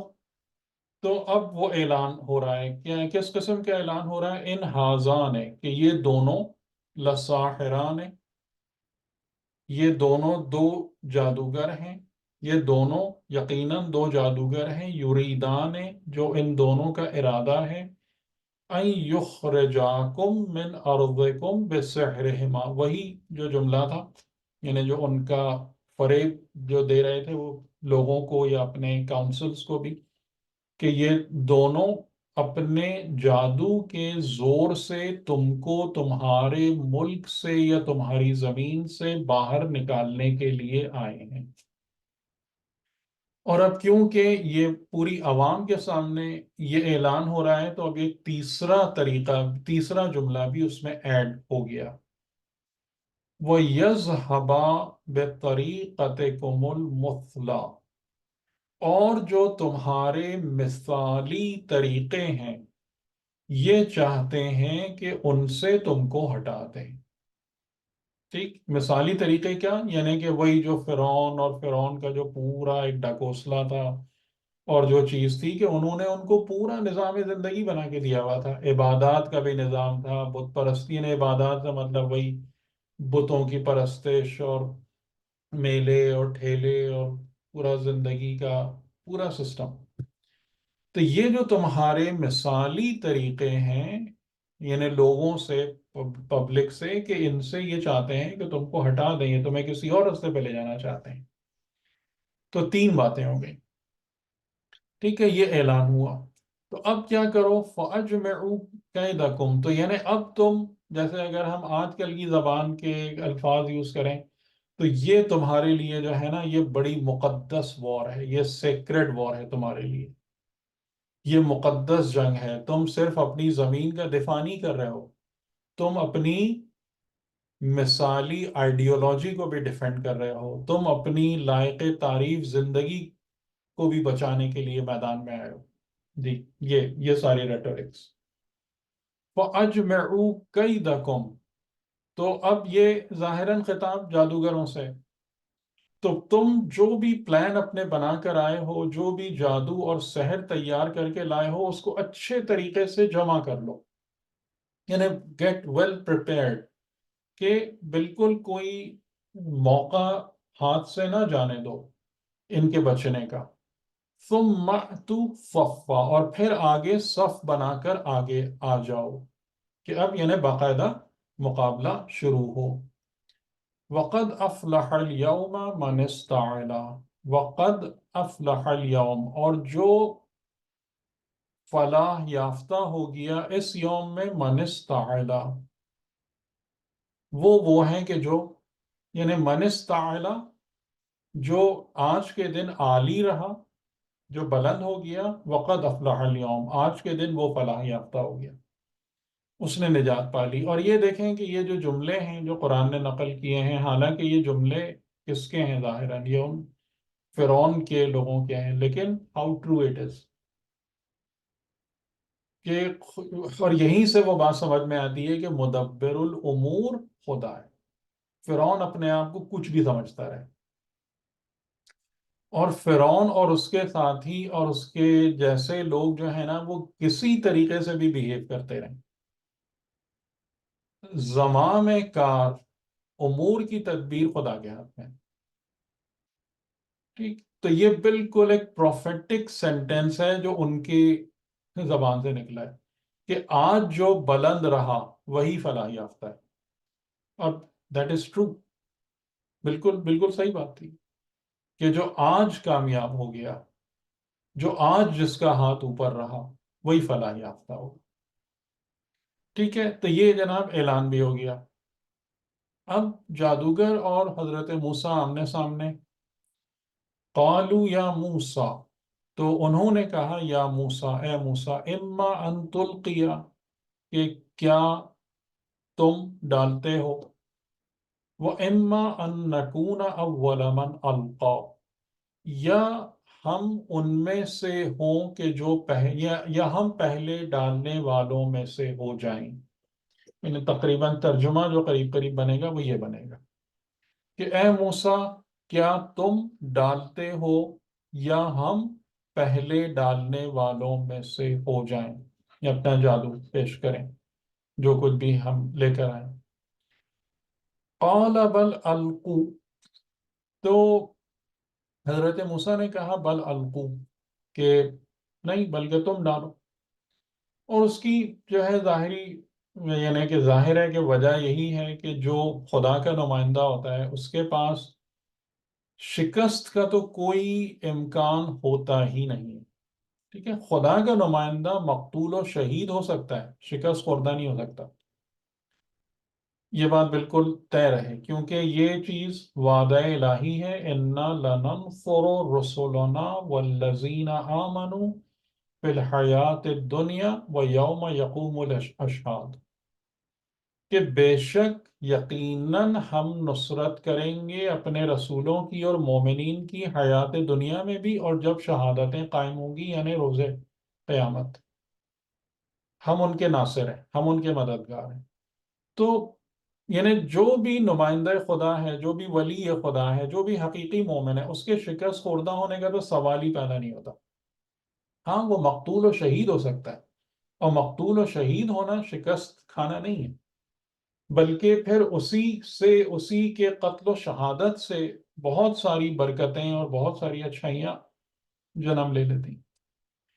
تو یعنی وہی حضرت موسیٰ علیہ السلام کے پاس وہ کانفیڈنس ہے، وہ توکل بخدا ہے کہ اس میں کوئی مسئلہ نہیں ہے، یہ کچھ بھی لے کر آ جائیں، اس سے کوئی فرق پڑنے والا نہیں ہے. تو پہلے یعنی کہ جیسے امیر المومنین علیہ السلام کا بھی ہے، اس سے ملتا جلتا آئی تھنک مرحب کے اس میں، کہ جب یہ تھا کہ پہلے وار کون کرے تو آپ نے اس سے کہا تھا تم کرو، پہلا وار تم کرو، کیونکہ یہی چیز ہوتی ہے کہ یعنی یہاں پر جب ایک بات ہے کہ انہیں یہ بھی پتا ہے کہ جب ہم وار کریں گے تو وہ ڈسائسو ہوگا، وہ فیصلہ کن ہوگا، اور سامنے والے کو اس بات کی حسرت نہ رہ جائے کہ مجھے اپنا ہنر آزمانے کا موقع نہیں ملا، کہ وہ بھی لوگ دیکھ لیں تاکہ حجت تمام ہو جائے۔ یعنی بنیادی مقصد کیا ہے کہ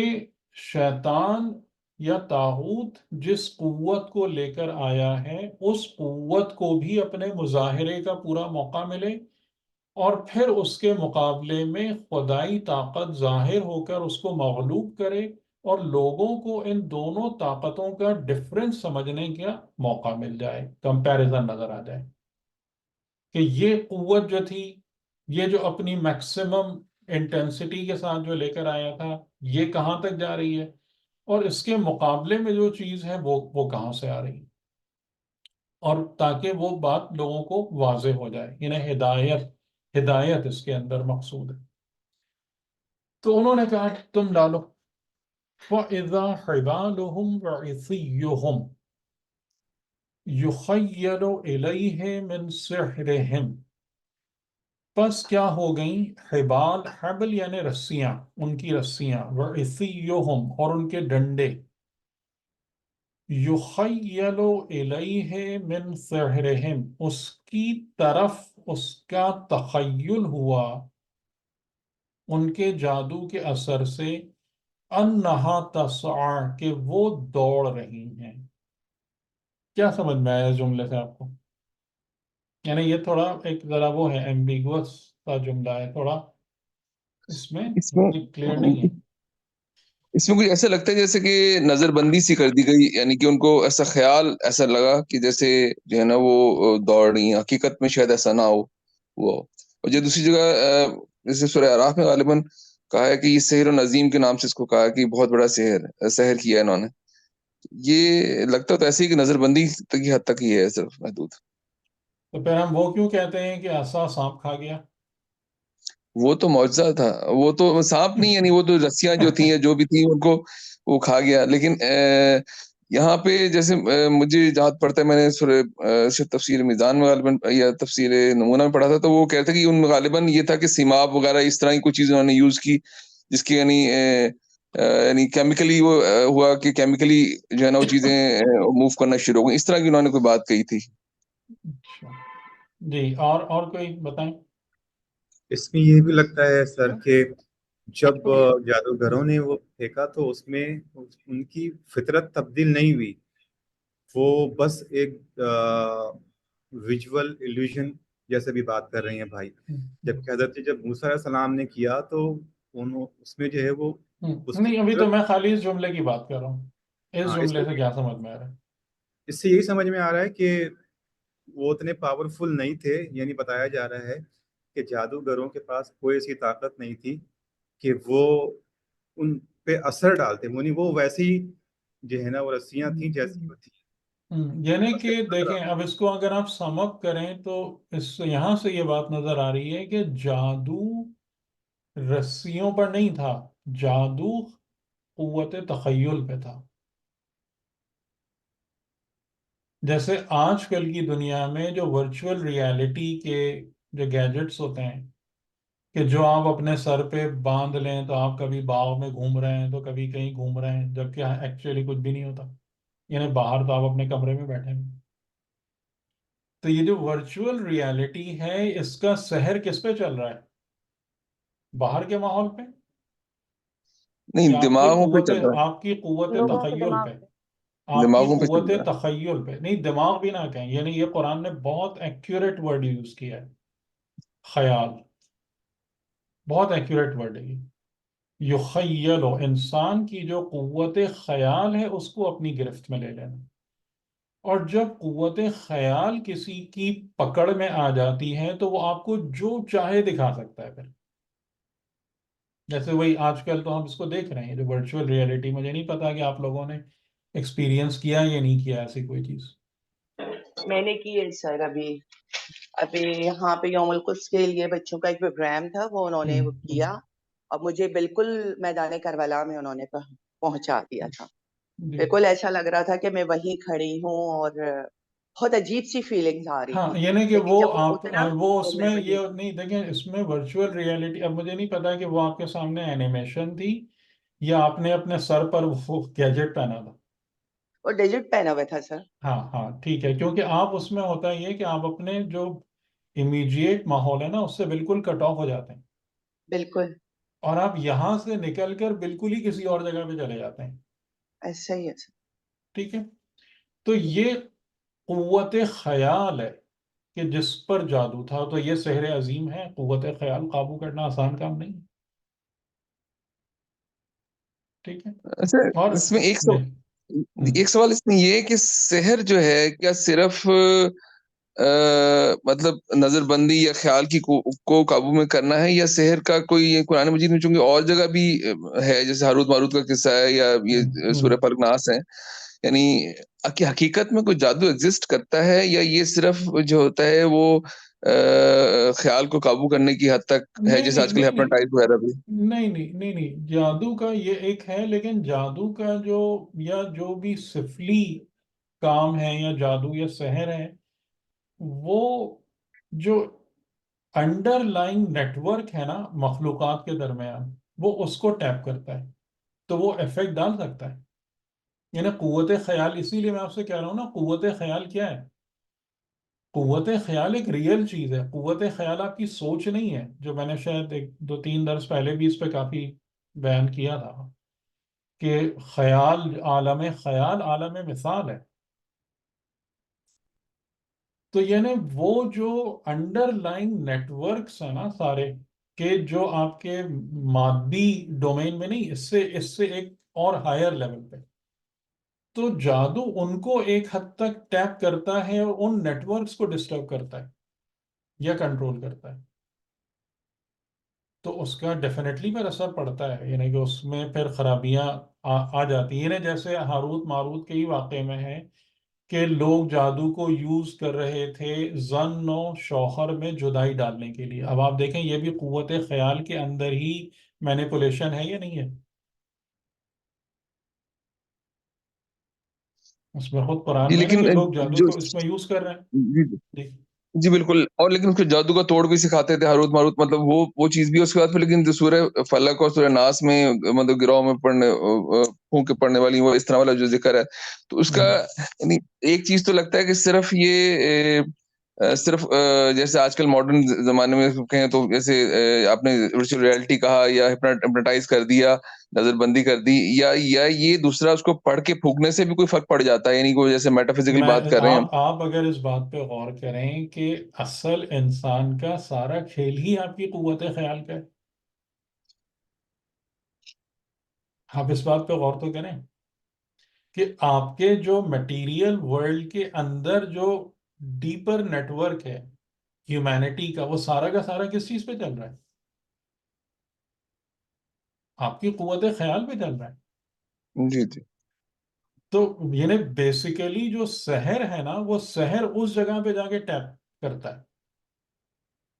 تو اگر وہاں پر یعنی کہ جس طریقے سے کہ اگر ولی ہے تو وہ اس چیز کو اچھی ڈائریکشن میں موڑے گا، اور اگر خدا نہ خواستہ جس کے نیتیں خراب ہیں، لیکن ایک بات ضرور ہے کہ اس کے لیے یعنی جو قرآن نے ورڈ کیا نا سحر عظیم، یہ ہر ایک کے بس کی بات نہیں ہے. یہ جو ادھر ادھر اٹھ کے چلے، میں نے ایک بات کہہ دی تو یہ کوئی کھیل ہو گیا کہ اس جگہ تک پہنچنا کہ جہاں پر ہیومینٹی کے انڈر لائن کرنٹس ہیں، جو پورا نیٹ ورک ہے کہ جو انسانیت اور انسانوں کو ایک دوسرے کے ساتھ جوڑ رہا ہے میٹا فزیکل لیول پر، اس جگہ پر پہنچنا اور ہاتھ ڈالنا کوئی مذاق بات نہیں ہے.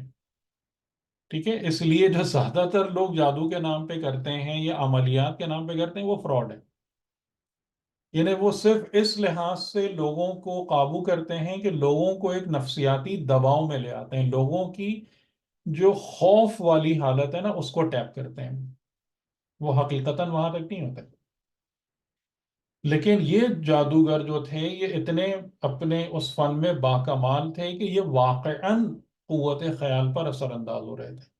ٹھیک ہے، اس لحاظ سے وہ سحر عظیم، وہ جو ورڈ ہے وَجَاءُوا بِسِحْرٍ عظیم، تو وہ درست ہے وہ چیز. سر ایک سوال تھا. جی جی تو بولیے. اگر اس موجودہ دور میں اگر کوئی بہت زیادہ اس بات کا شکار ہے کہ جادو ہوا ہے، قرآن میں بھی ذکر ہے اور جادو کیا جاتا ہے، مجھ پہ بھی جادو ہو گیا ہے، تو زیادہ تر اس بیکار تمام باتیں ہیں. بات بیکار باتیں ہیں. جی یعنی لیکن یہ دلیل کہ لیکن قرآن وہ میں بھی تو لوگ موجود ہے، تو نہیں جادو نہیں ہوتا نہیں ہے. نہیں لیکن دیکھیں، بات یہ ہے کہ جادو ہوتا ہے اور وہ چیزیں ہوتی ہیں، اوکلٹ تو بہت ساری چیزیں موجود ہیں، لیکن سب سے پہلی بات یہ ہے کہ خدا نے آپ کو پروٹیکشن دی ہوئی ہے اس سے. ٹھیک ہے، یعنی انسانی زندگی میں ایسا نہیں ہے کہ ہر ایک آگے گھس جائے. اس میں ایک بات ذہن میں رکھیے گا کہ اگر کسی پر کوئی جادو یا شیطانی اثر ہوتا ہے تو انسان خود اس کو انوائٹ کر کے اپنے اندر لاتا ہے، تب ہوتا ہے. اور یہ امام علی علیہ السلام کے جملے ہیں نہج البلاغہ میں کہ تم خود شیطان جب تمہارے دل کے دروازے پر دستک دیتا ہے تو تم خود اس کے لیے دروازہ کھول کر اس کو اپنے اندر بٹھاتے ہو. خدا نے شیطان کو ایسی کوئی اتھارٹی نہیں دی ہے انسان پر. صحیح.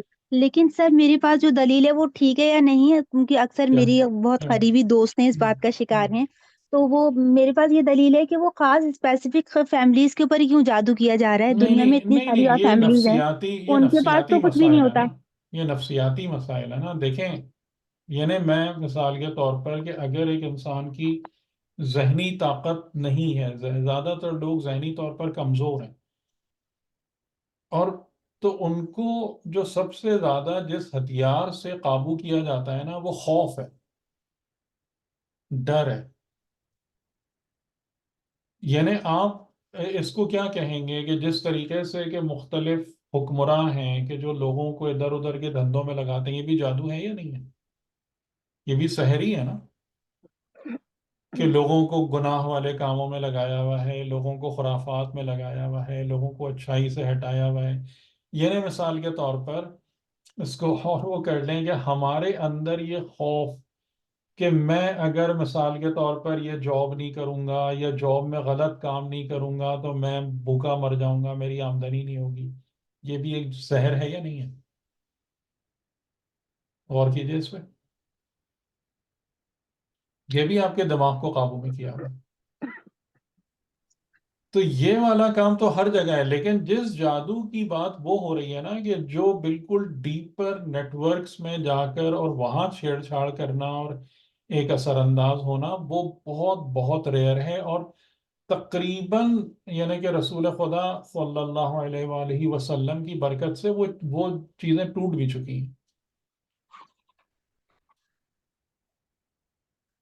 اچھا، خود رسول خدا پہ بھی ایک بعض جگہ ملتا ہے کہ ان پہ بھی جادو کیا گیا، پتہ نہیں اس میں اس میں کتنی وہ حقیقت ہے یا نہیں. ڈسپیوٹیڈ باتیں ہیں ظاہر ہے. یعنی کہ یا پھر یہ کہ اسی سے بچنے کے لیے سورہ فلق اور سورہ ناس ہے وہ تمام. لیکن یہ چیزیں جو ہے نا، دیکھیں یہاں پر میں سائنس کو کریڈٹ ضرور دیتا ہوں بہت زیادہ، کہ سائنس نے جو ہے نا یہ خرافاتی اس قسم کی باتوں یا وہمی چیزوں کو توڑنے کے اندر جو ہے نا بہت اچھا رول پلے کیا. کہ اس سے یہ والی بات سمجھ میں آ گئی کہ کتنی باتیں ایسی تھیں جو بالکل بیکار کی تھیں. کہ اس سے یعنی آپ کو پتہ ہے کہ 15ویں 16ویں صدی میں خود یورپ کے اندر جب لوگ ذہنی بیماری کا شکار ہو جاتے تھے، انہیں شیزوفرینک ہو گئے یا سائیکولوجیکل کوئی پرابلم آ گئی، تو لوگ کیا کرتے تھے اس کو، آپ کو پتہ ہی ہوگا کیا کرتے تھے.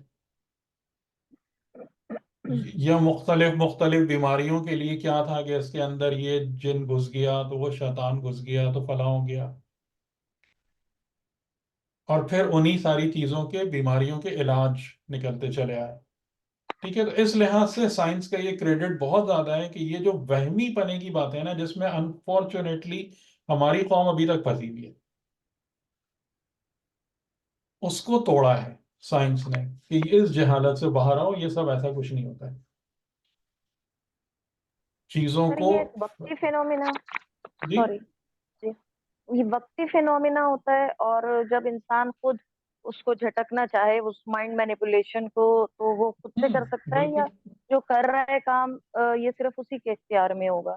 نہیں. اس میں دیکھیں کہ آپ کا آپ کو جو ایمان عطا کیا گیا ہے نا، یہ بہت بڑی دولت ہے.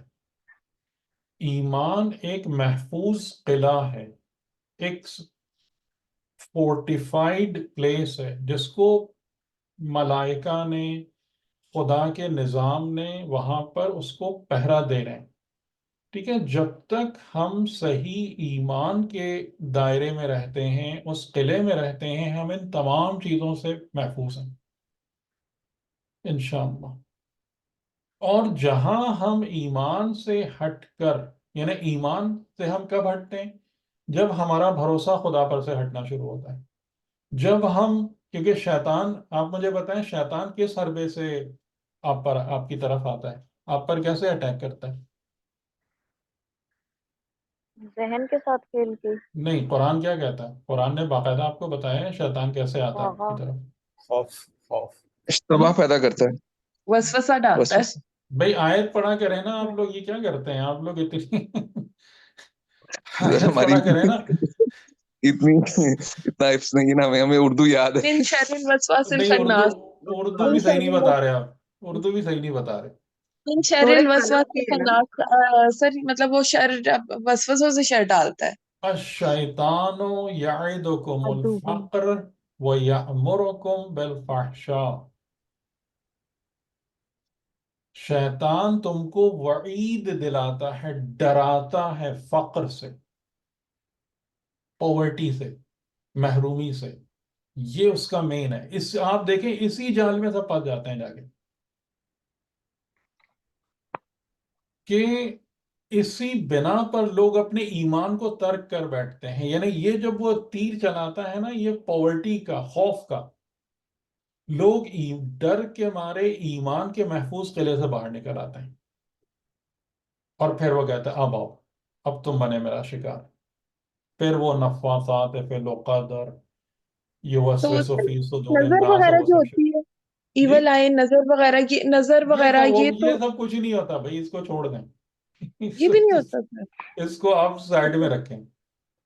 یہ سر سب اس میں چیزیں، سے اصل کیسے آئیڈینٹیفائی کر؟ مصیبت جو ہے نا، اصل مصیبت انسان کی یہ ہے کہ انسان یا فحشا کے چکر میں، یا خوف اور پاورٹی کی بنا پر ایمان کے محفوظ قلعے سے باہر نکل جائے. پھر سب کچھ ہوتا ہے، پھر ہر جہالت ہوتی ہے. تو یہی اصول ہے جو میں آپ لوگوں کو شروع سے جو ایک بات سمجھا رہا ہوں نا، وہ یہ ہے کہ آپ کی مین چوائس لائف کی یہی ہے کہ بھئی یا مومن ہونا ہے یا نہیں ہونا ہے، یا خدا کی راہ کو طے کرنا ہے یا نہیں کرنا ہے. یہ مین چوائس آف لائف ہے، اور پھر اس کے مطابق آپ کی زندگی کے اندر ساری چیزیں ہوتی ہیں. تو یہ جو اچھا شیطان سر یہ اس کام میں، کرتا ہے نا جی. سر سوری آپ کی بات کٹ رہی ہے. سر اس میں ایک طرف شیطان کی قوت ہو گئی جو ہمیں خوف ذہن میں ڈالتی ہے، محرومیت کا، اور شیطان کی ایک قوت طرف نہیں ہے، شیطان کی قوت نہیں ہے، وسوسہ ہے، وسوسہ ہے. جی ٹھیک. دھوکہ، اور وسوسہ. جی جی. صحیح. اور دوسری طرف اللہ کا بھی یہ کہنا ہے کہ ہم تمہیں آزمائیں گے خوف سے، بھوک سے، اور مطلب رزق کی کمی سے. تو اب اس میں کیا یہ ہماری جو ایک ان چیزوں سے نمٹنے کے لیے ہماری جو ایک مطلب لائن آف ایکشن ہوگی، وہ یہ ڈٹرمن کرے گی کہ ہم کس سائڈ پر ہیں؟ ظاہر ہے، اس کے بعد بتایا بھی تو ہے خدا نے کہ یہ 5 چیزیں جب تمہارے پاس آئیں گی تو کون بچے گا جی اس میں سے؟ قالوا انا للہ و انا الیہ راجعون.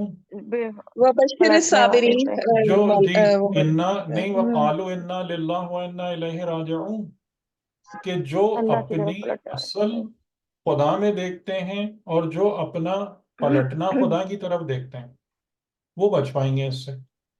ورنہ وہی جب زندگی میں خوف آئیں گے تو شیطان اس کے ذریعے سے تم کو ڈرانا شروع کرے گا، تم ایمان سے باہر نکل کے شیطان کے جال میں پھنس جاؤ گے. صحیح. سر میرا سوال میں نہیں سمجھ پائی ہوں شاید ابھی تک. جی کیا نہیں سمجھ پائے؟ قرآن میں جادو موجود ہے. کس طریقے اب سے موجود ہے؟ یہ جو ابھی بھی تو دیکھیے نا. یہ جو ہاں موسیٰ کے حوالے سے اور ہاں حضرت موسیٰ کے حوالے سے اور ہاں تو کیا رسول خدا جادو کے ہے یہ؟ تو یہ اور کیا گنڈوں پر جادو ہے؟ پھونکنے والی من شر النفاثات فی العقد، یہ ہاں جو ٹھیک آیت ہے، ہے تو یہ اسپیشلی ہے سورہ کیا؟ الفل، تو یہ ہے کیا؟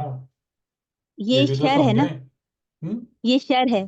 چلیے ٹھیک، پھر اچھا اگر یہ آگے. شر ہے تو میں یہ سمجھتی ہوں، مطلب میری سمجھ میں یہ آ رہا ہے کہ جو بھی جیسے سردی ہو رہی ہے اور جو اپنے آپ کو کور کر لے گا وہ تو محفوظ رہے گا. تو جو آیت الکرسی ہے، سورہ فلق، سورہ ناس، اور خدا نے جو پاکیزگی اور ایمانداری بتائی ہے، اگر کوئی یہ اپنے آپ کو کور کر لے گا تو اگر شر موجود بھی ہوگا تو وہ اس پر اثر نہیں کرے گا سردی کی طرح ہی. ایمان ایک محفوظ قلعہ ہے. قلعہ ٹھیک ہے، ہے. یہ بات سمجھ میں جی آئی بات. میرا جب انسان مومن ہوتا ہے، لیکن مومن کون ہوتا ہے وہ میں نے آپ کو شروع میں بتایا تھا کہ مومن کون ہوتا ہے. تو یہ ہم کہاں پہ غلطی کرتے ہیں؟ ہم اپنے آپ کو مومن سمجھ رہے ہوتے ہیں لیکن ہم مومن نہیں ہوتے. اور کیوں نہیں ہوتے وہ بھی وجہ میں نے آپ کو بتا دی تھی، تو آپ اس ریکارڈنگ کو سن لیجیے گا دوبارہ. تو اگر انسان مومن ہوتا ہے تو پھر یہ ایک طرف آپ کو شیطان کا نظام دکھ رہا ہے نا، بالکل اس سے کہیں زیادہ وسیع اور طاقتور خدا کا اور ملکوتی اور فرشتوں کا نظام ہے. پھر وہ نظام آپ کے پیچھے کھڑا ہوتا ہے، وہ نظام آپ کو گائیڈ کر رہا ہوتا ہے، وہ نظام آپ کی زندگی کے مسائل کو حل کر رہا ہوتا ہے. شیطان ویطان کچھ بھی نہیں ہے اس کے آگے. تو سر میں بولیں. Thank you.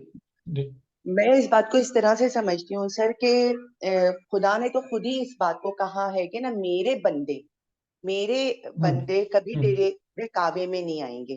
اور یہی بات حضرت امام حسین علیہ السلام نے کہی تھی کہ میرے جیسا تجھ جیسے کی بیعت نہیں کرے گا. اگر میں اس ایمان کی چار دیواری میں رہوں گی تو ہاں ان چیزوں بالکل سے محفوظ رہوں گی. بالکل بالکل، یعنی بلکہ محفوظ کا مطلب ہے کہ پورا نظام خدا ملائکہ آپ کے ساتھ ہیں. ایگزیکٹلی سر. ٹھیک ہے، لیکن جب ہم نہ حقیقی ایمان پر آتے ہیں، اور حقیقی ایمان پر نہ آنے کی جو وجوہات ہیں وہ کیا ہیں؟ اگر آپ یاد کریں، میں نے جب شیطان کا پورا آپ لوگوں کو پڑھ کے سنایا تھا کہ شیطان کن کن طریقوں سے آتا ہے، آپ خود اس بات کو دیکھ لیں کہ اگر ان میں سے کوئی چیز مجھ پر اثر انداز ہو رہی ہے، مجھے ڈس بیلنس کر رہی ہے، اس کا مطلب ہے کہ میرا ایمان صحیح نہیں ہے.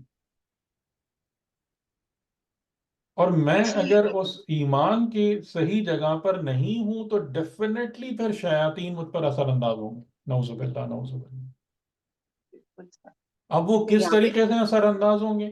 آپ کا کیا خیال ہے؟ یعنی آپ کو خالی وہ جادو جو ہے وہ نظر آتا ہے کہ چیزیں نظر، یہ سب لوگ شیطان کے سحر میں پھنسے ہیں. اکثریت انسان جو اس کے پیچھے بھاگ رہی ہے کہ میرے پاس پیسہ نہیں ہوگا تو میں زندہ نہیں رہوں گا، جو اپنی خواہشات کی پرستش کر رہے ہیں، جو فن اینڈ انٹرٹینمنٹ میں گھسے ہوئے ہیں، یہ آپ کا کیا خیال ہے یہ سب سحر زدہ نہیں ہے؟ یہ بالکل صحیح ہے. اور یہ شہر ان کا اپنا وہ کیا ہوا ہے. یہ اور خالی وہ شیطان نے سحر، وہ کھلواڑ کرنا دو تین تین عجیب عجیب سی باتوں میں یہ سب سحر زدہ ہیں. یہ سب شیطان کے انجیکشن کے زیر اثر ہیں. تو خالی سحر اس کو تھوڑی کہتے ہیں. تو اسی وجہ سے جو ہے نا کہ وہ بات ہے کہ یا تم ایمان کی راہ پر ہو یا نہیں ہو. اگر ایمان کی راہ پر ہو تو تمہارا رخ نور کی طرف ہے. اگر ایمان کے رستے پر نہیں ہو تو الی الظلمات، اور ظلمات کی 1000 اور لاکھوں پاسبلٹیز ہیں. کوئی کہیں پھنسے گا، کوئی کہیں پھنسے گا، کوئی کہیں گرے گا. وہ کوئی ایک چیز نہیں ہے. ظلمات خدا نے پلورل استعمال کیا. تاریکیوں کے گڑھے بے تحاشا ہیں. تو دیکھ لیں کوئی کہیں ہے کوئی کہیں ہے، سب شیطان کے سحر میں ہے. ہم اپنے آپ کو سمجھ رہے ہیں کہ جی جو ہے نا ہم بڑے کوئی باکمال ہیں. آپ اس کو دیکھیں کہاں ہے وہ، یعنی ان چیزوں کو دیکھیں ہم پر وہ اثر انداز ہوتی ہی نہیں. شیطان کا تیر جس پر اثر انداز ہو رہا ہے، اس کا مطلب ہے کہ اس کا ایمان ابھی محفوظ نہیں ہے. السلام علیکم جی وعلیکم السلام. سر شیطان نے کہا تھا نا سورہ اعراف میں کہ دائیں سے آؤں گا، بائیں سے آؤں گا، جی سامنے سے جی آؤں گا، پیچھے سے آؤں گا، جی تو چار وہی طرف سے. سارے ہتھ جی کنڈے لے کر آئے گا، جی چاروں طرف بالکل. سے آئے گا. جی بالکل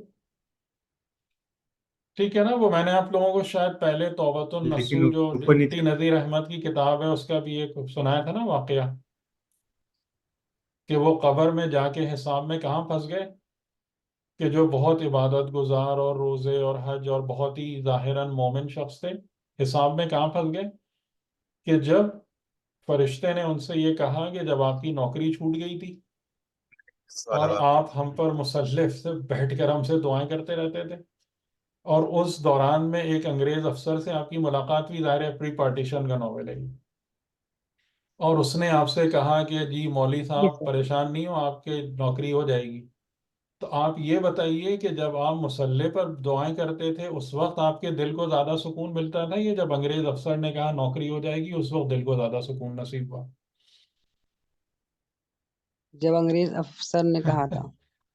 جی تو کون ہے جو شہر میں نہیں پھنسا ہوا ہے؟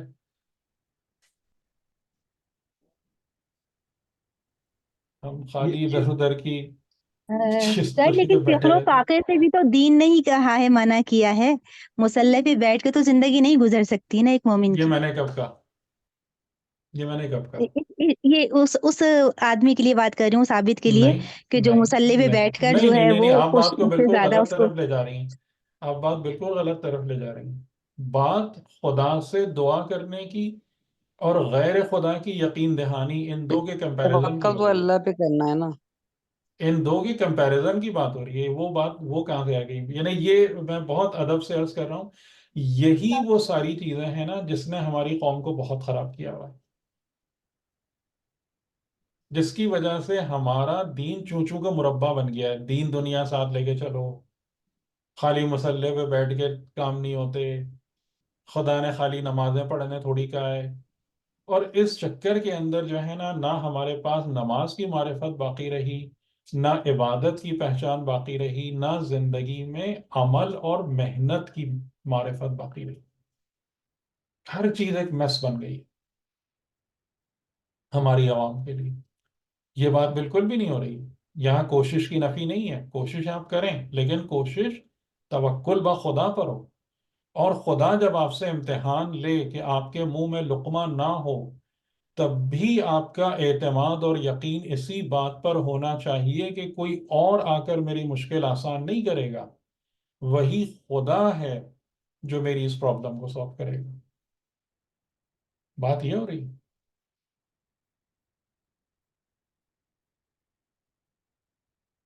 ٹھیک، چلیں ٹائم ہمارا بہت گزر گیا تو اس کو پھر آگے کریں گے. لیکن میں پھر ایک بات کی جو ہے نا آپ لوگوں سے بہت گزارش کروں گا کہ اسپیشلی جو لوگ نئے اس میں شامل ہو رہے ہیں کہ آپ پلیز پلیز شروع سے جو ہے نا چیزوں کو سنیں اور نوٹس بنائیں. اور اگر وہاں پر آپ لوگوں کے سوالات بنتے ہیں، میں الگ سے، یعنی اس میں نہیں، الگ سے میں آپ لوگوں کے ساتھ سیشن کرنے کو تیار ہوں کہ جس میں آپ بیٹھ کے ان فنڈامنٹلز کو، کیونکہ مجھے بالکل اچھے طریقے سے پتا تھا کہ یہ چیزیں جو ہے نا یہ بہت بحث میں آتی رہیں گی، یہی سب باتیں کہ جو کچھ ٹپیکل سوالات ہوتے ہیں نا، ہمیں چیزیں کیسے پتہ چلیں گی، ہمیں کیسے معلوم ہوگا، یا یعنی کہ دین یہ تو نہیں کہہ رہا یا فلاں یہ تو نہیں کہہ رہا، اور وہ سارے مطلب فیبریکیٹڈ نیریٹو زیادہ ہوتے ہیں اس میں، جو ہمارے معاشرے کے اندر مشہور ہو چکے ہیں یا بنا لیے گئے ہیں، اور اس کا حقیقتاً پیغام قرآن سے یا پیغام معصوم سے تعلق نہیں ہوتا. تو میں ضرور آپ لوگوں سے گزارش کروں گا کہ اس کو اچھے سے سمجھ لیں، سن لیں، تو آپ کے بہت سارے سوالات جو آپ مجھ سے کر رہے ہیں نا وہ خود ہی کلیئر ہو جائیں گے. جی ہمارے ساتھ ابھی شروع سے کون ہے؟ شہزاد بھائی ہیں میں خیال ہے، اور کچھ ہماری بہنیں ہیں. آپ لوگ بتائیں میں یہ بات صحیح کہہ رہا ہوں غلط کہہ رہا ہوں؟ جی سر بالکل صحیح ہے، اور وہ سنتے ہیں تو پھر بہت ساری چیزیں کہ کلیئر ہو کہ جائیں گی. اگر آپ اس کو پورا لے کے چلیں گے نا تو بہت ساری باتیں آپ کو کلیئر اپ ہوتی چلی جائیں گی. سر یہ جو بینات چینل ہے ایک جس پر آپ کی لیکچرز ہیں آئی تھنک ہاں میرا خیال ہے اس پر اس پہ سنا جا پورا سکتا ہے نا؟